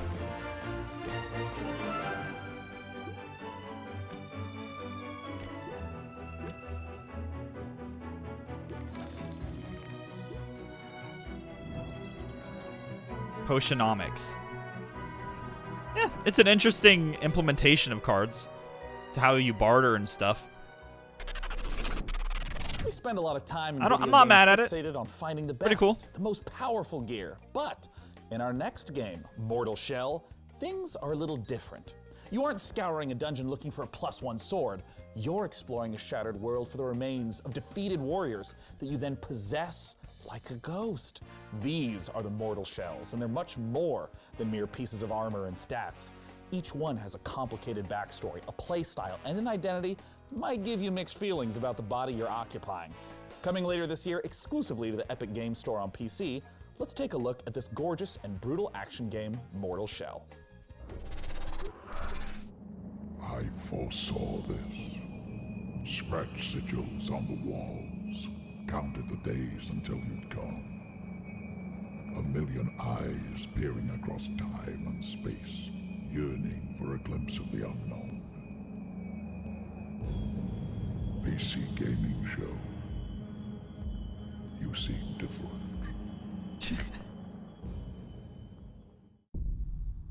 The consecrated I saw the fire little preview of this game and it looked quite interesting. But beneath it all, no monsters, no gods, only oblivion.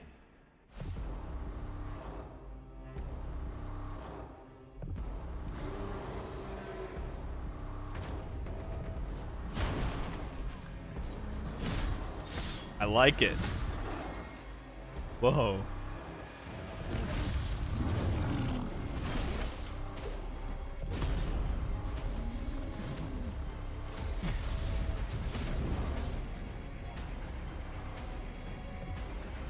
I'm getting like huge Dark Souls 1 vibes. I know that's a huge fucking cliche to say it's like a Dark Souls inspired, but that gives me like really big Dark Souls 1 vibes. Specifically Dark Souls 1. Or maybe even like Demon Souls. Epic Game Store. But wait, that looked so there's cool. more. We've gotten the chance to see some of the core gameplay of Mortal Shell, but now it's time to talk about bosses. Bosses are a classic staple of this type of RPG, and in our second That's the piece of first Mortal time Shell I've been footage, bummed that we it's see an a boss that EGS isn't just a game. one-and-done threat. I jinxed Instead, myself it's a earlier when I constant said I was adversary throughout the surprised at the campaign. lack of The EGS Hattern shit. is a mysterious figure who stalks the player throughout Mortal Shell. As you grow in skill and master new weapons, so will That's the he. first time The I'm a clip we're little about to bummed watch about shows that. The player's very first duel with the elusive adversary. Let's take a look.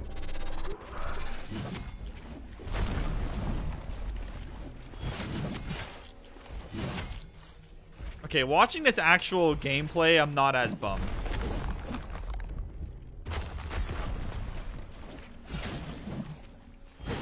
Still looks okay, but I'm not as bummed.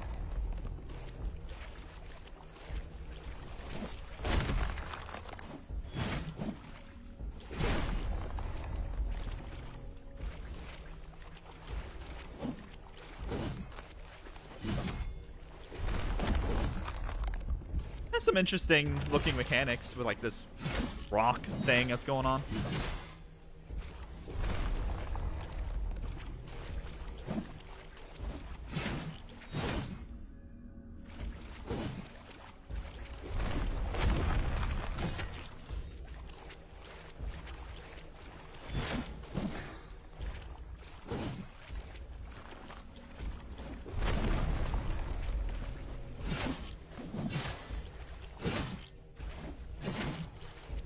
Yeah, this boss is very underwhelming.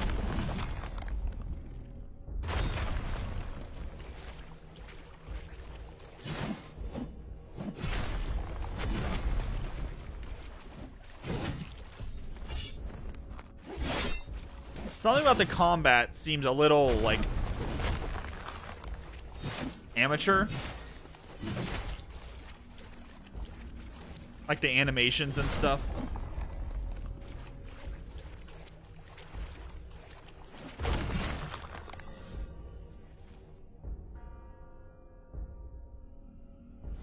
Still interested. That fight looked a little underwhelming, but I'm still interested.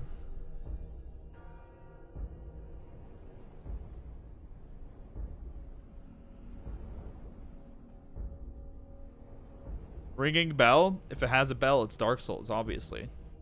Duh.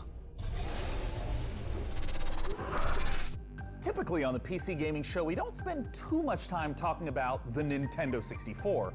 But the beauty of PC gaming is that Everyone one way knows or that. another, almost all games find their way to us and are often better off for it.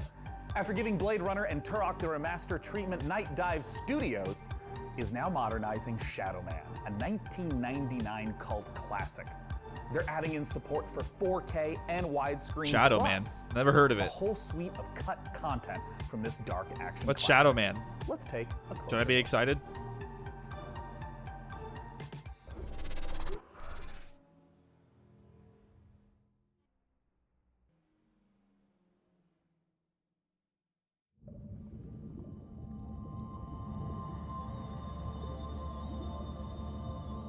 Okay, I'll be excited.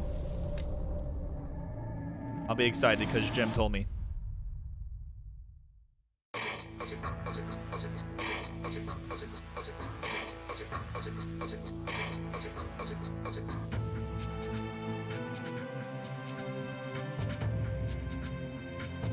This is spooky.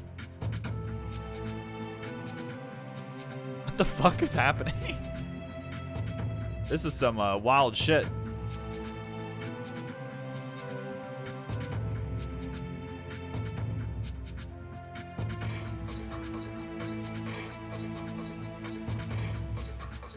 He just went through a butthole.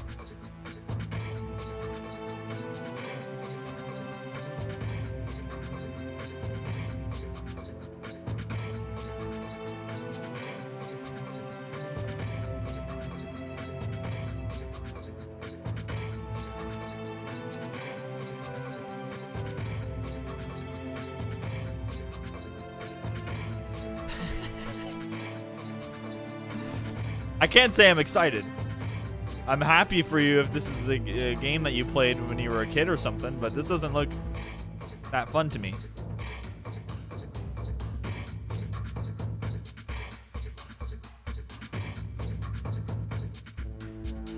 Dang, he just fucking blew up. It's a remaster. He didn't, I mean, he never said the word remake. I am on a first-name basis with our next guest, as he has been here at the PC Gaming Show 6 years running. From Tripwire Interactive, the president himself, it's John Gibson. Thanks so much for joining us, John. Sean, it's my pleasure. I like I'm so Tripwire. excited to They be make back some with pretty you decent again shit. to talk about so much cool stuff happening at Tripwire. Yeah, you guys have been doing a lot of stuff, and I just want to kick off by asking, talk to me about Killing Floor 2. So Killing Floor 2 just released the Perilous Plunder Summer Update. It's got 4 new weapons: Blunderbuss, Glock 18, Kaboom Stick, Tesla Launcher, new official map. I need to play called Killing Floor 2 Desolation, again. It's been a Space while. Pirate themed outfits. We're running a seasonal event with rewards until July 7th. And right now, it's free on Steam for a week, so you can go play it. I also have to ask about the follow-up to a game that was announced at the PC Gaming Show, Chivalry 2. Talk to me about Chivalry 2. So we're working with Torn Banner Studios. We're publishing. Torn Banner's developing. Killing Floor 2 is Chivalry great. 2 I mean, I is love going Killing along Floor great. 1 as well. It's Killing so Floor 2 is fun, great. I just and we're haven't excited to announce haven't some touched big it in a news, while. crossplay It's better to play with between the friends, and I PC don't really and the know consoles. many So you people can that hack play and it. slash your console friends in Chivalry 2. And last, a game that has been so popular on Twitch. Talk to me about Maneater. Yeah, so we were so excited to get Maneater out the door. You know, we've shown it to you guys originally in 2018. We had all that fun with Frankie in the shark suit, which I'm kind of missing. The game is doing great. People are loving it. So much fan love, so many fan videos. I heard this Just really game is happy to like have it out there, unironically and pretty people fun.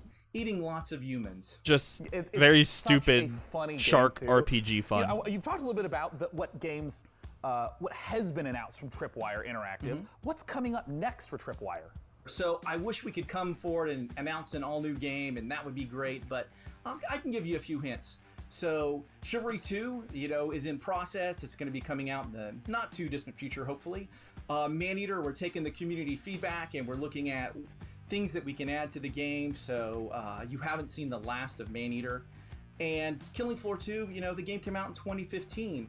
So we're really thinking about what's next for the Killing Floor franchise. So stay tuned.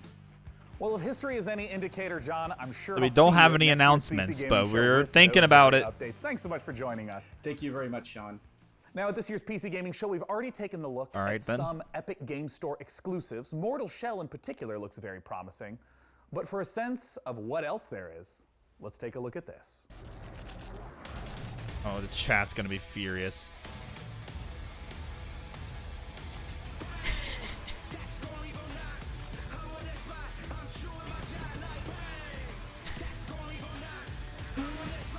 Chat's not happy.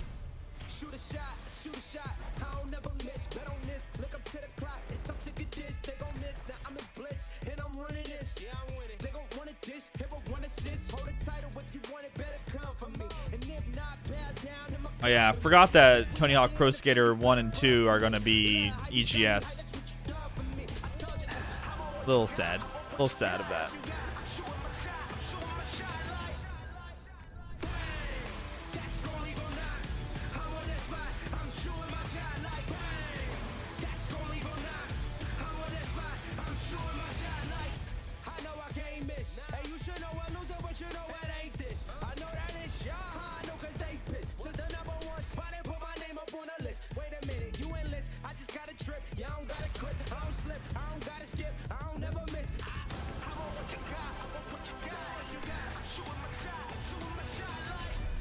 Wow, the newest Assassin's Creed is going to be an Epic Game exclusive? Really? That seems like a bad idea. Not too happy, not too happy about that. Not that I would get it, but it just seems, I'm not a big Assassin's Creed guy, but it just seems kind of dumb. You're a AAA studio with your own launcher and you're making your shit exclusive. Blightbound is a 3-player dungeon crawler where you and your friends explore unique dungeons, fighting a terrifying cadre of mystical and monstrous enemies, grab valuable loot, and recover fallen heroes to expand Where's your the roster of Tarkov available info? warriors. Blightbound will battle its way onto Steam Early Access later this year as an ever-expanding game with new maps, new heroes to add to your roster, and new loot to retrieve through free updates.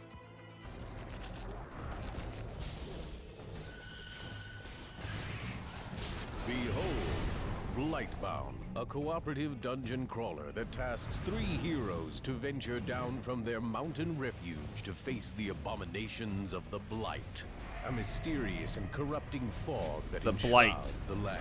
Am I getting Darkest Dungeon Each player vibes will here? choose a hero from one of 3 Oh, no. classes. You can, Warrior, it's like you can free control. assassin, Let me at him. or mage. My greatest power awaits. Battle a terrifying horde of monstrous enemies and colossal bosses. Each class of hero fulfills a specific role on the team to overcome mounting odds, solve clever puzzles, and Then please don't synchronize touch their your ultimate abilities your to dick unleash while massive in my damage. stream. Battle through 3 distinct lands, each with several dungeons to conquer, including the eerie Gravemine, the oppressive Underhold, and the precarious Blood Ridge. Steel your nerves and prepare once again to enter the Blight Warrior. We are Blightbound. Okay. Oh, it's from Devolver. Are you viewers at home still thinking about that computer? Not really. I know I am. Swoon. Oh, sorry. And Damn, now th- more from the PC this robot Gaming has a Show. boner. One thing we cherish about PC gaming is its openness. The PC is a platform where anyone can build stuff, tinker, and express themselves, and that spirit invites creators, streamers, developers, stores, and all kinds of different voices to contribute to PC gaming's vibrancy. We've already featured a lot of exciting independent games here today, but Alright, we're in the rapid final fire stretch here. succession, here are 8 more indie projects that we're excited about. Alright, indie Shadows stuff. of Doubt is a detective stealth game set in a fully simulated sci-fi noir city. Whoa.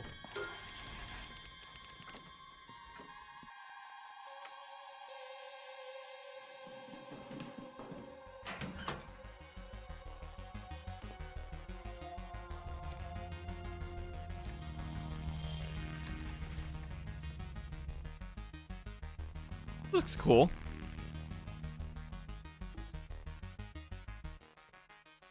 Shadows of Doubt. In the Forgotten City, you fall into an ancient Roman utopia only to find it full of people, mysteries, and difficult moral choices. Explore an open world locked in time. Each day I grow more and more afraid that our time in the sun is almost up. Somebody is about to end our lives. Your job is to figure out who and stop them. Damn. You already Point blank with the bow? If you fail. Forgotten City. Got a bunch of Find your own awards. truth in Paradise Killer, a first-person open-world murder mystery. A lot of Play as mystery games in this Lady Love indie game Dies lineup. as they explore the world, uncover the facts, and breathe life back into paradise. There's been a murder. Last night, Paradise was killed. I am investigation freak Lady Love Dies, reporting for duty. Interesting. It's my job to scour the streets of Paradise and hunt for evidence. Any one of these psychopaths could have done it. Breathing life back into Paradise won't be easy. When love dies, all that What a remains are strange the game. facts. Paradise Killer, coming soon. Haven is an RPG about the journey of two lovers escaped to a lost planet to stay together. This Haven game looks cool. Here we go. More wrestling. Good thing we don't have to scrub. At worst, I kill them. Whoa. You. Oh, come on. Dodge this one. Got it. You rock. You like that? That's gotta hurt. Cute game.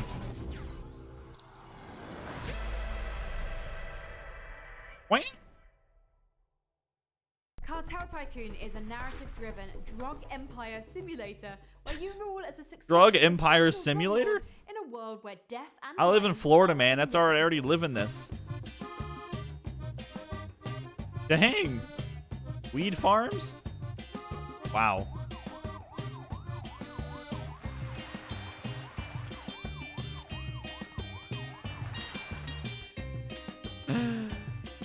That's pretty fucking sweet. Cartel Tycoon. Alright. Oh, it's made by Tiny Build, or at least produced. Trash Sailors is a survival co-op adventure game set in a dangerous, ruined world full of Oh, sorry, I said junk, produced, I meant to say where published. You and friends must survive the Great Flood.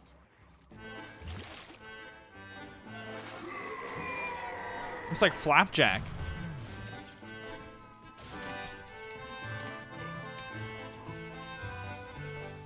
This looks so cool.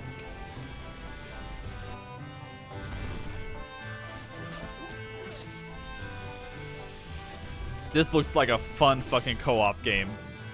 That would also make you hate your friends.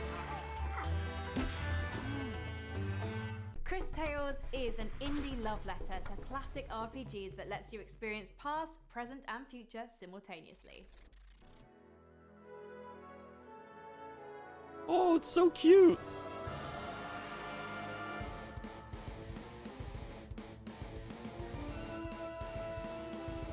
Oh, did you play the demo?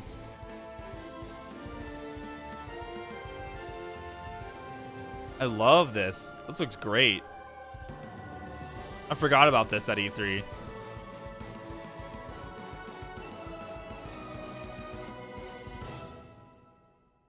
What kind of game is it? Like a action RPG or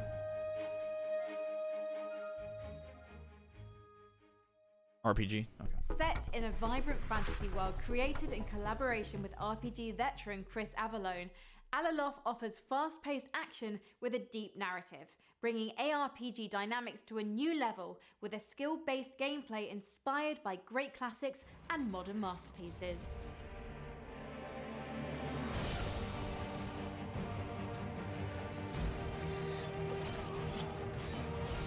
Weird graphic style.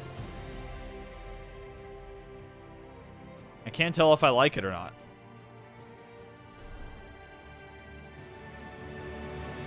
It's a cool looking setting.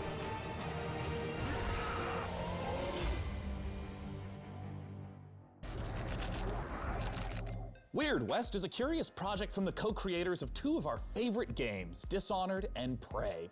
Despite its top-down perspective, Weird West carries forth much of the same spirit of those first-person games. Remember when we laid saw out that? in a dark reimagining of the Wild West, filled with fantastical creatures. From Wolfeye Studios and Devolver, let's take a look at Weird West. Made by the Dishonored guys. Makes a little bit more sense. Partly made by the Dishonored guys. The land of opportunity. Teeth. A place where you can be a hero, a scoundrel, and anything in between. This ain't quite the Wild West as you know it. There are ancient powers at war with each other. Strange entities lurking in the dead of night with their own rules and their own peculiar motives. Welcome to the Weird West.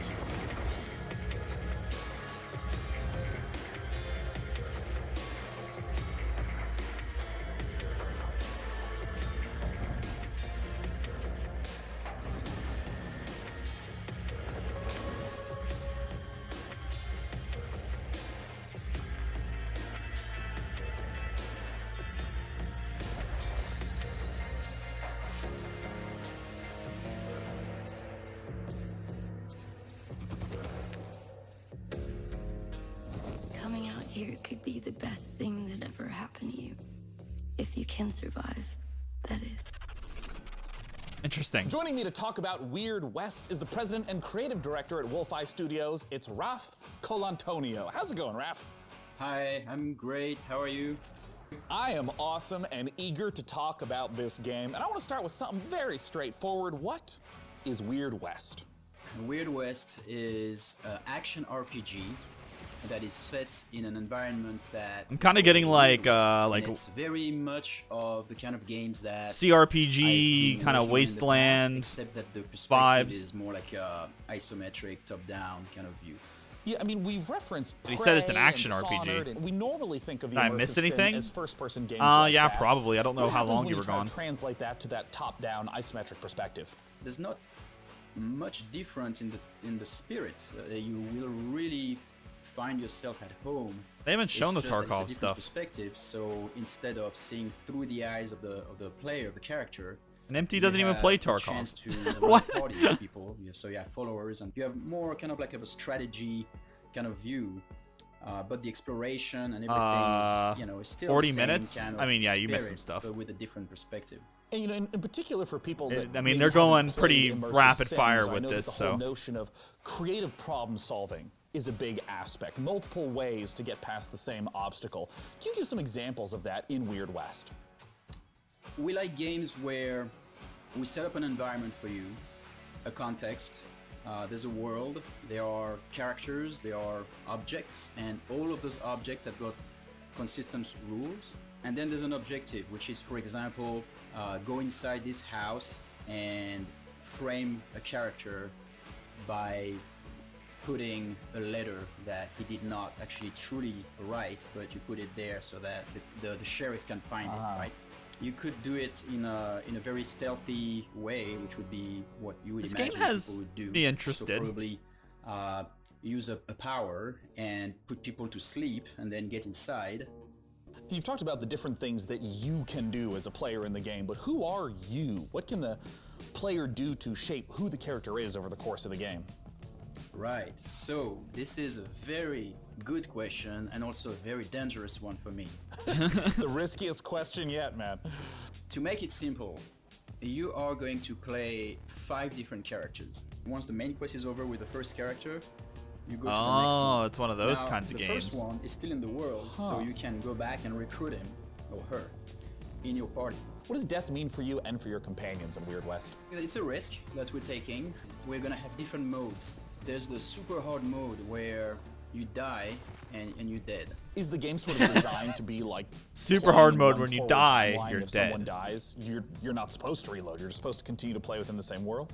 Yeah, you continue to play with the same world, but now the sad thing is that that doesn't apply to your followers. Yeah, the characters that are with you, but maybe they'll come back at you someday. The combat style I'm not the Dead, biggest fan of, You can revive your followers but if you're there and if you have the right tools with you. it looks But interesting. if you don't and they die, that's it. Your followers are now in a little graveyard somewhere. You make it sound cute. A precious little graveyard. Well, they will maybe come back as the undead. Yeah. Yeah. Now, Raph, when can people get their hands on Weird West? So the game ships in 2021, but some of you are gonna have a chance to play a demo actually pretty soon in the incoming months. You can follow Wolfeye Studios on Twitter and as well as Devolver Digital on Twitter as well for more information about that. Well, wonderful, Raph. Thank you so much for coming out. Once again, that is Devolver Digital, Wolfeye Studios on Twitter for that upcoming demo. For our next game, believe it or not, yet again, we're gonna go to Frankie. Sean, I don't You know believe it, about chat? you, but there are times I wish for a simpler life. A life spent as a farmer in a humble JRPG village, where all I have to worry about is which vegetables to plant, what to name my chickens, and which of the dozen townsfolk I should propose marriage to. Our next game is a return to that simpler life. From XSEED Games, this is Story of Seasons, Friends of Mineral Town.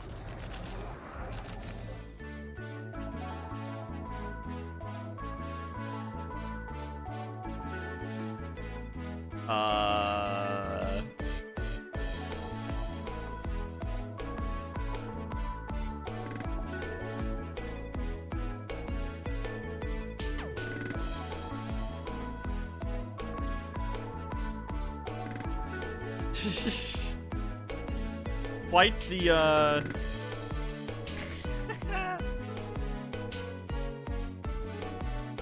I like farming games and stuff. Damn, the horse. And relationships. He's vibing under the tree. It's so cute. It looks like something I would get on like my Nintendo DS. I'm so happy that you've been sending in your reactions. Yeah, it's a your little too memes, like your takes baby are very aesthetic, temptress throughout the but it show. still looks Through the wonderful fun, I magic guess. of motion graphics. You can even read them before your very eyes right now. I'm delighted by so many of them. Furious at a few, but I'm confused by none because you're just making a lot of sense today. We're in the home stretch of the show, so please continue to let us know which PC games you're excited about by using hashtag PC Gaming Show. Now, when it comes to genres, there are few as ambitious on PC as the MMO. It requires a vast amount of resources to create a rich, living, breathing world to entertain hundreds of thousands of players for years, and I know this because I watched Season 1 of Mythic Quest. Due on closed beta on July 23rd, Amazon Games' New World aims to deliver that vast open world with pitched battles of 100 players. I'm excited to announce today that if you pre-order New World right now, you can get into that July 23rd beta a full month before the full release on August 25th. This is New World.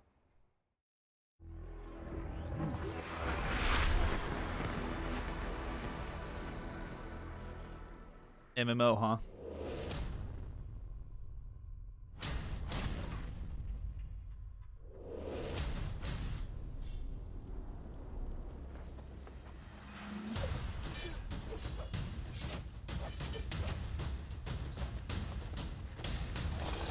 Due to Natsume keeping the rights to Harvest Moon name when Marvelous decided to have their own American division, Xseed took over North American distribution.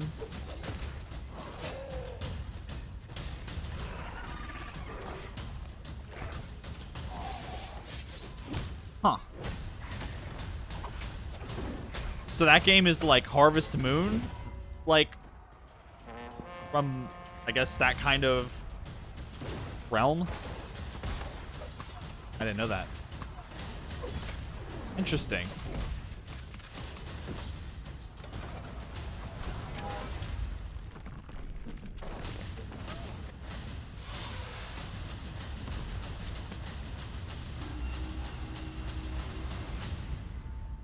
Yeah, this is that Amazon MMO. I wonder if it sucks. I'm not pre-ordering it. I'll give it a try once it fully releases. Here on the PC Gaming Show, we're big fans of Life is Strange, the award-winning adventure series from developer Don't Nod. Having undergone some big changes since its first reveal in 2018, Twin Mirror, the studio's next game, is a psychological thriller that follows investigative journalist Sam, who returns to his hometown in West Virginia. Available to wishlist now on the Epic Games Store. Let's watch.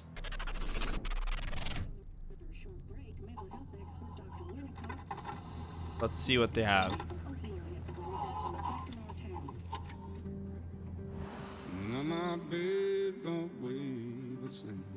Basswood is many things. Peaceful tops that list. This is Liz's shit right here. Until that day. This is Liz bait. You're the one in the driver's seat, Sam. I can't make you do anything. Coming back to Basswood was your idea. That guy was hovering. Just try and make sure you don't do anything stupid. I know you think that the only thing waiting for you down there is Earth. You might be right. I like me a thriller. The good news, though, at least you don't have to do it alone. Twin Mirror. You may have seen Metal Hellsinger announced earlier this week, and today we get the opportunity to take a closer look at this unique game that the studio bills as a rhythm FPS. Published by Funcom, you have to battle through 8 hells, blasting demons to a heavy metal soundtrack. And to talk about one of the most epic encounters in the game is the creative director at The Outsiders, David Goldfarb. How long is the show? Take it away, David. I was told it was 2 hours. Thanks. It's almost and, over. Let me say it's a pleasure to be here. And I haven't seen EFT. I think right now everybody needs some games to give us a break from the reality that we're currently inhabiting. So that's why we're here now. So what you're about to see here is an exclusive peek of some pre-alpha gameplay of our upcoming game, Metal Hellsinger. I hope you like it. This game has been everywhere. Like on all the Xbox show, the PlayStation show, and now this. Very riveting gameplay.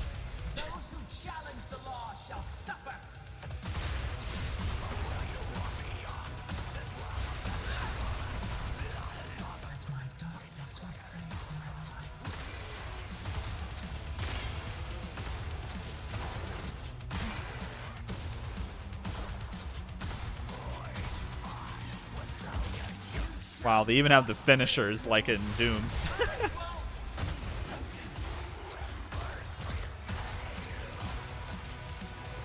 The music isn't loud enough. Right? It seems a little understated for this being a rhythm game.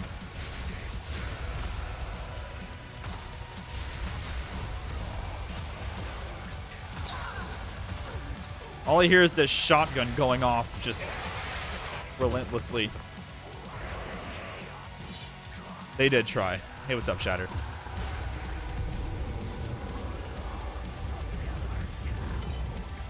How you doing, dude? I'm doing well. Oh, now the music's picking up.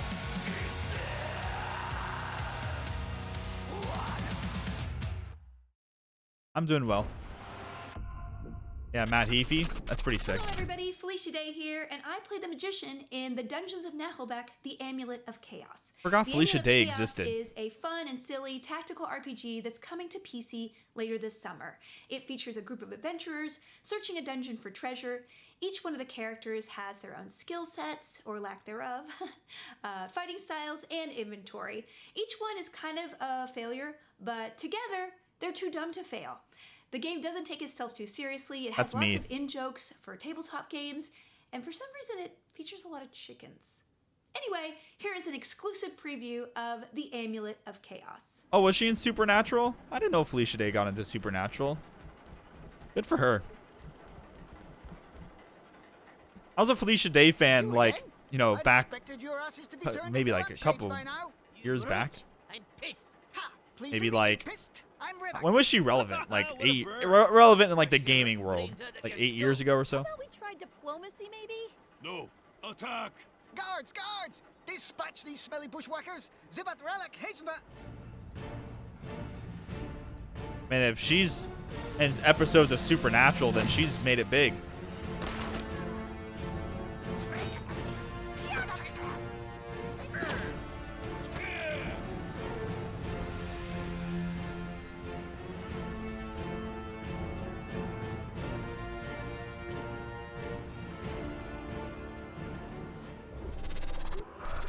Who says you need water to go sailing? Our next game, Red Sails, puts you on a boat in the middle of a sea. Oh, of this has desert. been more than 2 hours, In so this intriguing I don't know how they go narrative over adventure, you rescue time stranded people while looking for the rest of your clan. Let's on take a look pre-recorded at Red Sails. show. Yeah, she's one of the founders of Geek and Sundry, which is a pretty big company.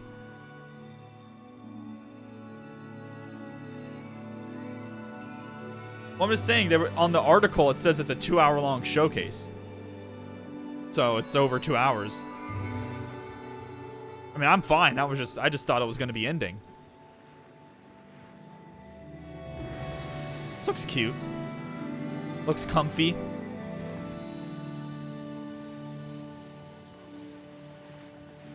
Just never end. Endless trailers. Don't actually play the games. We just watch trailers here. Endlessly.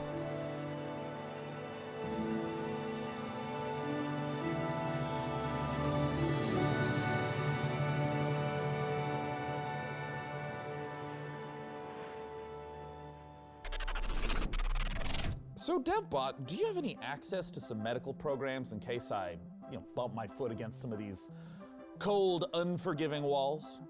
Query received, Sean. In order to familiarize you with basic life-saving procedures, I have established contact with game developer Bossa Studios, the creators of Surgeon Simulator 2. Well, I wasn't really planning on doing any surgery. I feel like if I was injured, you'd be the one doing the surgery. My analysis shows that Surgeon Simulator 2 contains all of the vital instructions for repairing fragile... Surgeon Simulator 1 was like 1 hour of Surgeon pretty Simulator 2 entertaining. is equivalent to 1 Pretty minute entertaining of game. the medical I remember That's not true, liking but I the appreciate Surgeon your Simulator enthusiasm and speedruns. thirst for knowledge, DevBot, and I'm certainly interested in this game. So let's take a look at Surgeon Simulator 2.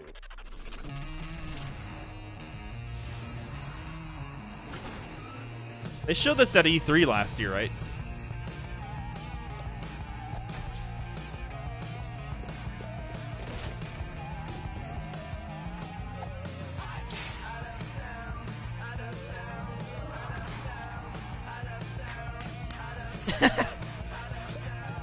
All right.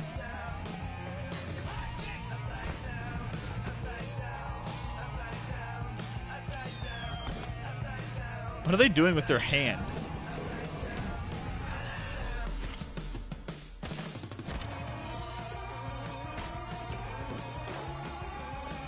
I guess this is... Yeah, is it a VR thing? Probably, right? Oh, wow. They're going pretty in-depth with this. You can, like, make your own hospital.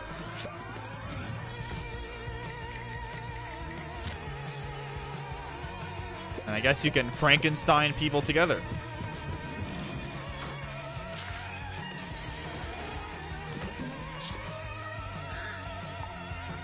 That's what my body looks like. What the fuck?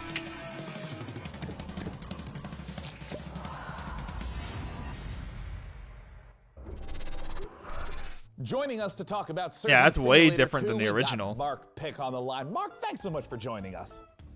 Hello, thanks for having me. So, for anyone who has not experienced the hilarity of Surgeon Simulator 1, can you just give us the gist and tell us, what is Surgeon Simulator 2 all about? We've kind of taken the tone and the heart of the original, which is that chaotic physics gameplay, and we've really kind of blown it out to brand new epic proportions. So in the original game, you're just kind of moving around on one table. In the new game, you're actually a fully limbed surgeon, moving around for the first time in the series on 2 feet. In the original game as well, yeah, right. What an innovative feature in 2020. In the original game as well, you were limited to just surgery, whereas in Surgeon Simulator 2, there's a whole plethora of brand new mechanics, challenges, and gameplay elements to explore. You're not just looking over one patient's chest cavity anymore, but you're actually exploring a fully fledged medical facility. Can you maybe tease a little bit of some of the other, perhaps, medical operations that I get to perform in Surgeon Simulator 2? Yeah, so there is 12 operations in the game, and you will have seen a few of those in the trailer just now. Think of that facility as like a little bit like the original Surgeon Simulator, with a bit of kind of a mad scientist lab thrown in there, through this kind of lens of like a looks like fun chocolate factory vibe. Like, you're never really sure what's going to be around the next corner and what new twist or what dark machinery you're going to come across next. So players are going to come across everything from like surgical vending machines, over-engineered operating theaters, automatic patient dispensers. My personal favorite, which is actually an improvised cannon, where you can actually fire limbs or organs and things across to your fellow surgeons on the other side of the room to keep operating on Bob. Now, Mark, I understand that there is a creation tool in Surgeon Simulator 2. What does that entail? Yeah, that's right. So in keeping with the variety and the surprise that we talked about before, in Surgeon Simulator 2, we're proud to announce that we are bringing the Bossa Labs creation mode to the game.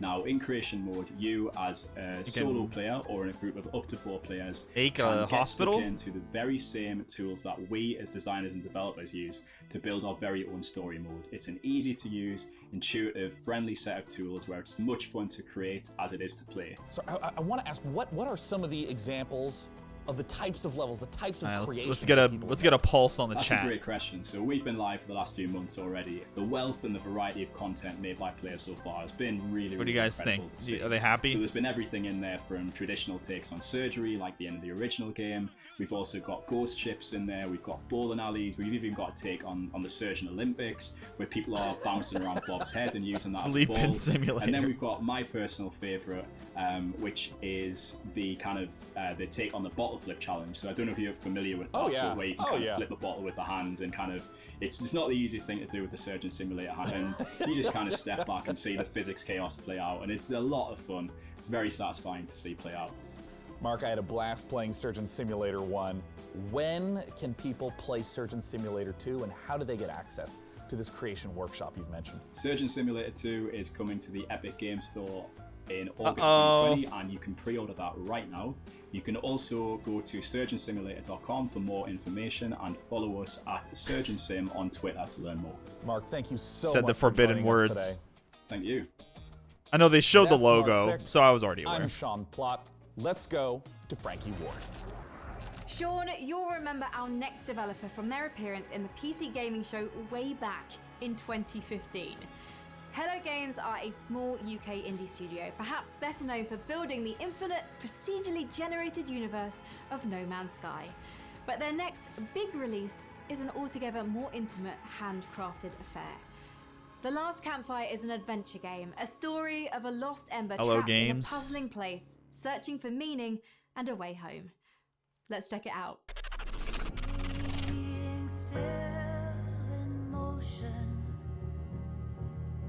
Clouds go rushing by. A drop becomes an ocean where the rivers dry.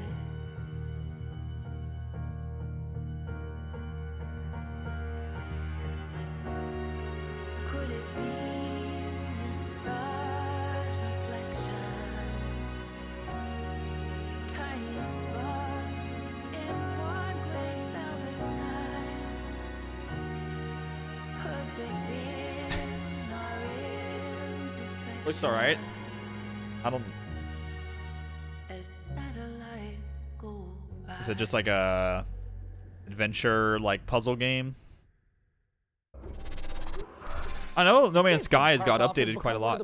Finally! 2020, becoming a smash hit on Twitch as players fell in love with its extra gritty take on first-person shooters.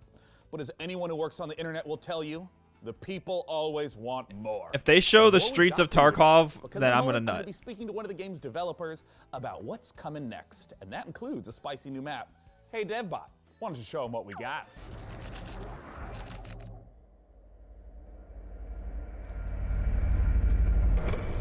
That looks like the Streets of Tarkov to me. Oh, I'm so excited.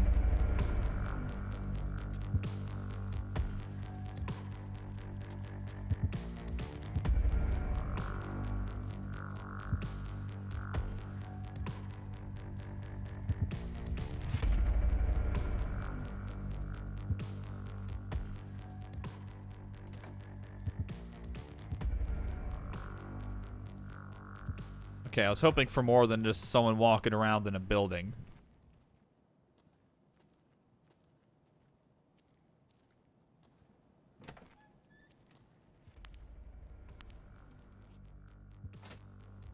Sting. Riveting. Very.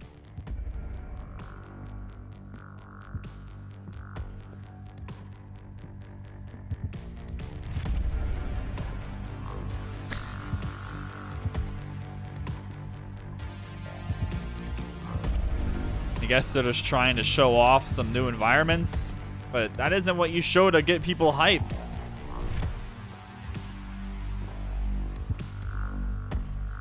Fucking Doge picture. Did you see it? Wow. That's quite the photo.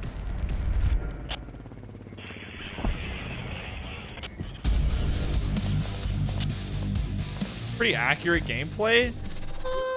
I Here with mean, me to talk about what's coming next. I have quite a is few, Nikita Buyanov quite a from few hours in State Tarkov, Games. and I Thanks guess for joining us today, Nikita. it's a little bit more fast-paced than that. Kick off by just for anyone who There's normally gunfire going on all around you and shit. A session of Escape from Tarkov work? What makes it different from, say, a class-based shooter or a battle royale? It's more about like true survival. You need to actually escape from a location through extract points, and you need to actually save your life and save your gear and you loot. And if you die, you will lose everything. So how does the new map compare to the existing map set in Tarkov? It will be the biggest and the most detailed location ever. It does look Will be very a lot of fucking explorable detailed. Buildings, undergrounds. It's like an attempt to simulate the city, the realistic modern city. So give me a breakdown of what's coming up in this upcoming patch 12.7. 12.7 is more like a technical patch. It will include the big addition called the expansion of Customs location. Customs is the pretty iconic location for the EFT. It will like enlarge the overall area by. Oh, so they're 30, updating even Customs. 40%. Customs is like the next go-to updates will map. Totally like overhaul the whole skill system, and there will be new boss called Senator. This boss will able to heal his partners and New boss. Like search for stashes. So we always try to bring something new in terms of Interesting. new bosses. Really big amount of cool features out to come this year. We'll try to bring some new experience for you. Escape from Tarkov has been playable for a long time. For anyone who's listening who hasn't yet played it, where should they go? They should go to our site, www. I love Nikita. Nikita is one of those devs that like is very active, kind of like the Warframe or like PoE devs. Nikita, thanks so much for joining us. Just thank you. always on the subreddit, For always our talking in their next Discord and titled shit like PC that. Gaming show, it's time to head on over A little bummed about that Frankie Ward. Streets of Tarkov little teaser, but Over the last decade, developer Red Barrels has given it's us okay. some of I'll the still most play their messed video game. up horror games it's ever been like one of my created. favorite games this year The is next EFT. game in the I Outlaw love it. series It's so offers fun. More mind-numbing terror, but this time we're friends. Outlast Trials is set during the Cold War, and in this happy period of distrust, fear, and violence, Outlast. you and your friends are human guinea pigs, involuntarily recruited to test advanced How much is methods EFT? of brainwashing and I mind think the control. base package is $30 or We'll work together, $40. and maybe you'll survive the Outlast Trials. It goes on sale really regularly though. Like on a like every other month I feel like there's a sale. Local man dies from hamster mob hit. Hamster. What's up, Apple Pie? How you doing? Alright, I'm interested in this. I like me some spooky games.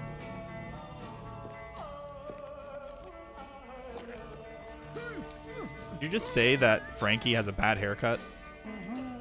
You're gonna get some people fighting you in here.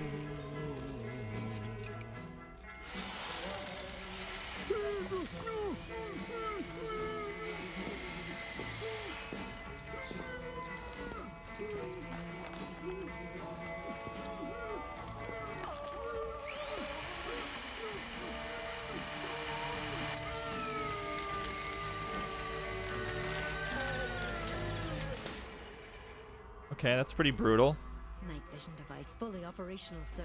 Night vision built into the eyes?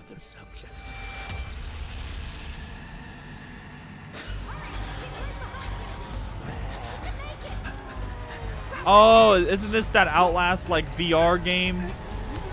Am I thinking of the right thing? Oh.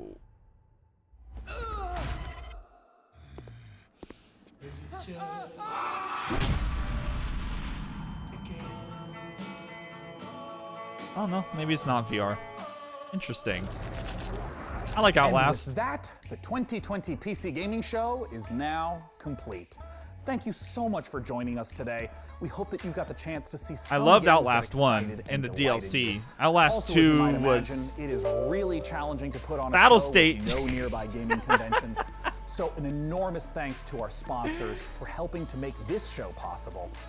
This year, the sponsors are Mythical, Perfect World, Battle Funcom, State's updating. Frontier Developments, Exceed Games, This is the Escape from Tarkov launcher.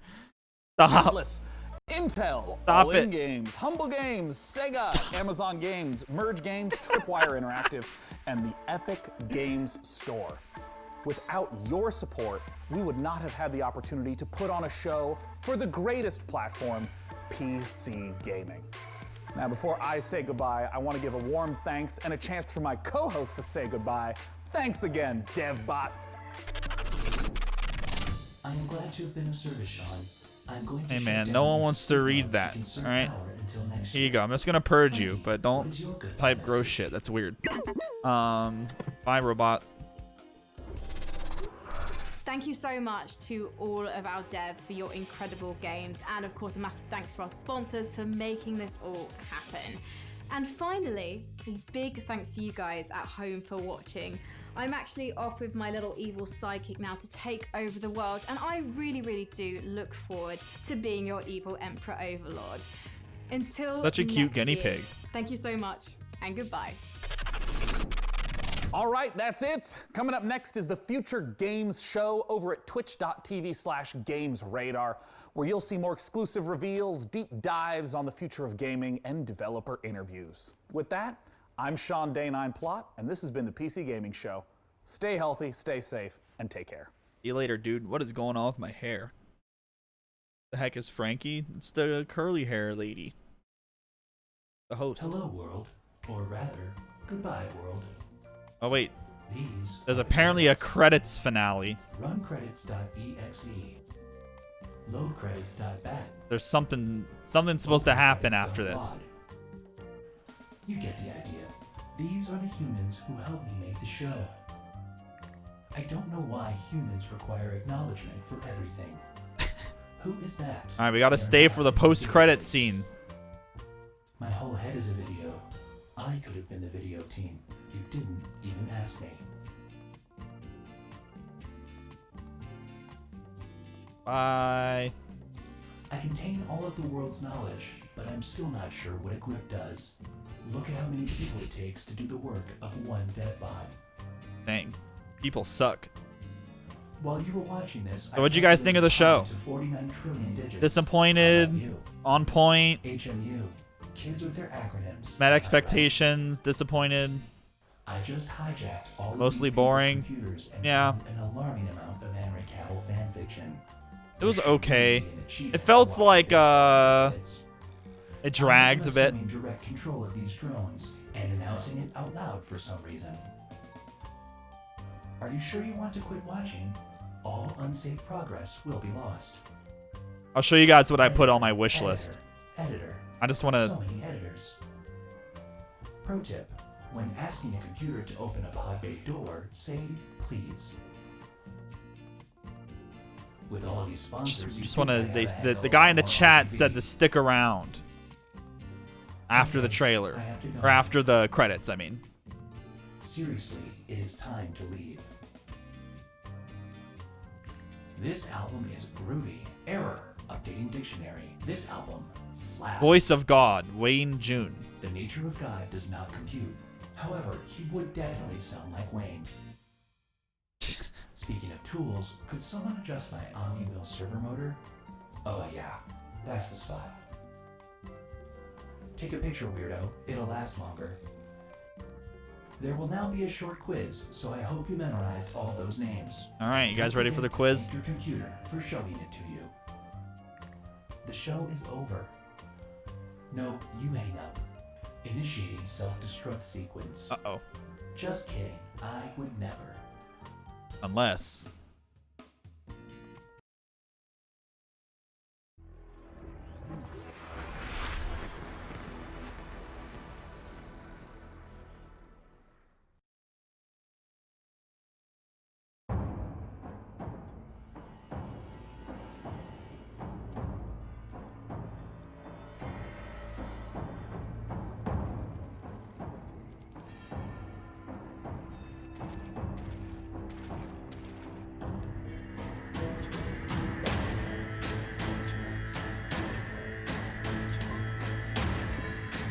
I like the look of this.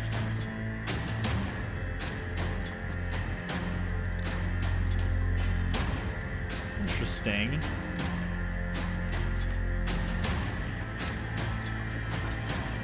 Oh.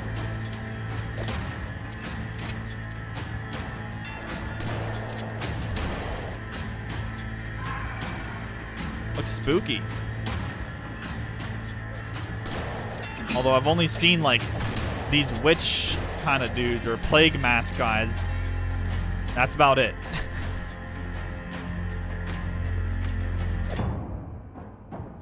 Gloomwood.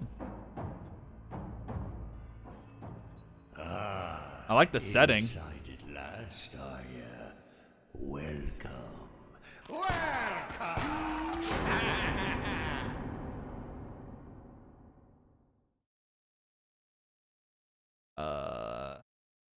Okay. Interesting. Okay, so they're doing some other thing. Future game show. I'm not gonna stream all that, but I guess I'll go ahead and show you guys what I have on my wish list. Yeah, that was a weird thing to save for last. Kind of strange.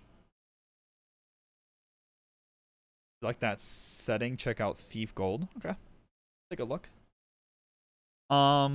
This is just what I put on my wish list. Just from today. So there was this Empire of Sin game. It looks cool.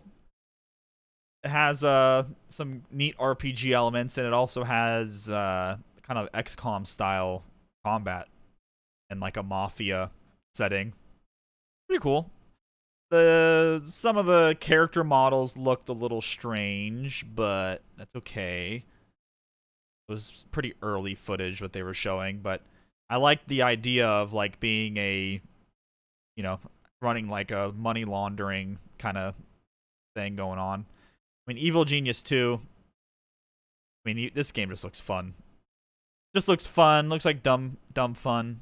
Doesn't even look like something I would necessarily see myself streaming, maybe for like a day or two, but just getting on and playing and relaxing, killing some people in my Evil Genius lair. This actually wasn't on the show. I actually just put this on my wish list like 2 days ago. It's called World of Horror. It's an early access, but it's like a horror game that's like very Junji Ito inspired. I have like 5 Junji Ito manga right here on this shelf. So, you know, it kind of interested me. It's like a kind of a point and click horror game thing. Not really sure exactly, but it wasn't in the show, but that's why it's in the list. This Haven game looked interesting. I kind of want to see more. I'm not like gung-ho on it, but I like the idea. It seems pretty cool. It's like a survival kind of like collect resources, but it's also got some cool RPG looking combat. Good God, that was fucking loud. Okay, that's just a video of them kissing, but it's like you're like in a relationship and you're surviving. Cool. Let's see if I can get to that combat. Here we go. Interesting looking combat though. I didn't expect it to have this style of combat. So I'm into it. I dig it. Shadows of Doubt. Which one was this one? Oh, so this is that indie game. It was like a noir kind of mystery investigation game.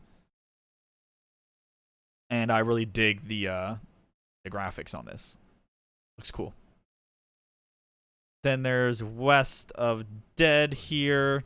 This game looked fucking sick. This game looked really fucking cool. I dig it a lot.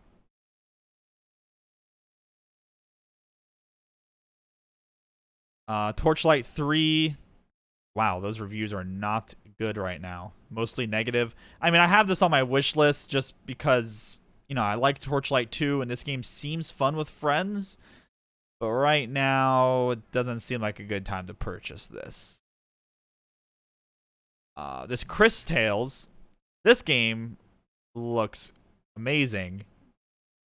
Like, holy shit. This game looks great. Just like graphically, I don't really know. There's a demo. Yeah, I think I might try out the demo. Graphically though, looks gorgeous. And I mean, it's an action RPG. So, you know, that's what more could you ask for?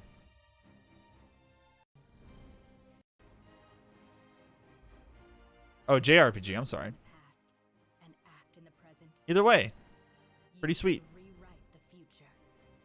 Oh, I see. Was that kind of like a preview of the combat there?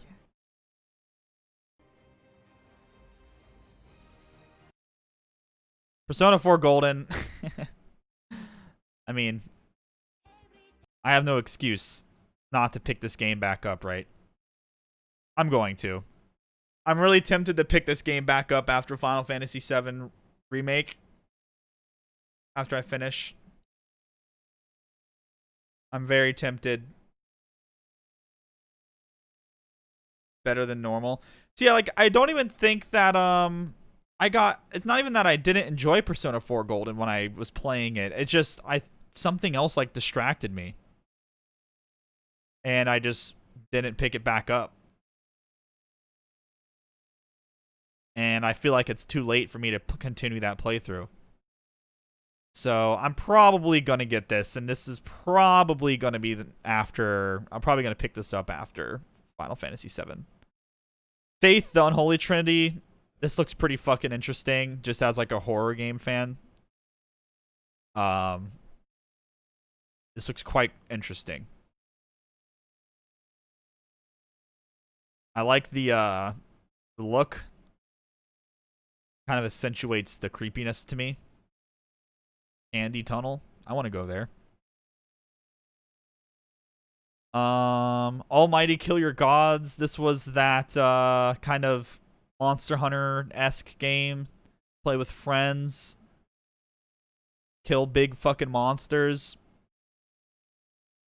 Looks pretty cool. I would like to see more gameplay. It has the potential of being pretty jank, but... And this is another pretty big highlight. This was during the Guerrilla showcase. This game looked gorgeous, and the combat looked fun. Awesome. This game looks sick. This game looks sick. So, yeah, I mean, there was a lot of fluff, for sure. Like, it definitely dragged a little bit for me personally. A lot of EGS influence, which I'm not even, like, a no Epic Game Store kind of guy. Like, I don't completely despise it with all my might. I'm not a big fan of their business practices at all. I don't even have Epic Game Store installed on my computer. All right, have some good sleep, Jim. But it just kind of makes for kind of annoying, toxic environment a little bit with like the exclusivity stuff that I'm not a big fan of. But if there's a game on there that ends up like really catching my attention, I'm not gonna be like never. I'm not gonna like boycott Epic Game Store. I'm not like that serious about it. It is a bit annoying though. Just because I don't like their business practices. I would much rather support like a Humble or like a GOG or something like that. So yeah, overall pretty average showcase, a little too much fluff. I mean, Frankie and Day 9 are great, but like, you know, those interviewing like fucking DayZ standalone guy, I'm blanking on his name, Dean something, and hearing him like blame his team for like the reason why he abandoned like DayZ standalone, and now he has an actually good team to work on his new fucking game. It's like just other interviews with, you know, getting like non-answers, like the interviewing Tripwire for a couple of minutes for him to say that Killing Floor 2 is getting old and that they might make a new one, and that they put some like pirate DLC in the game, and that their shark game exists even though it's been out for a while. Like, there was just some fluff that wasn't really necessary, and I think everyone could all learn from the PlayStation show. Just fucking go, and just quality shit. So it was okay. There were some. I mean, I added some things to my wish list that interests me. So, not bad.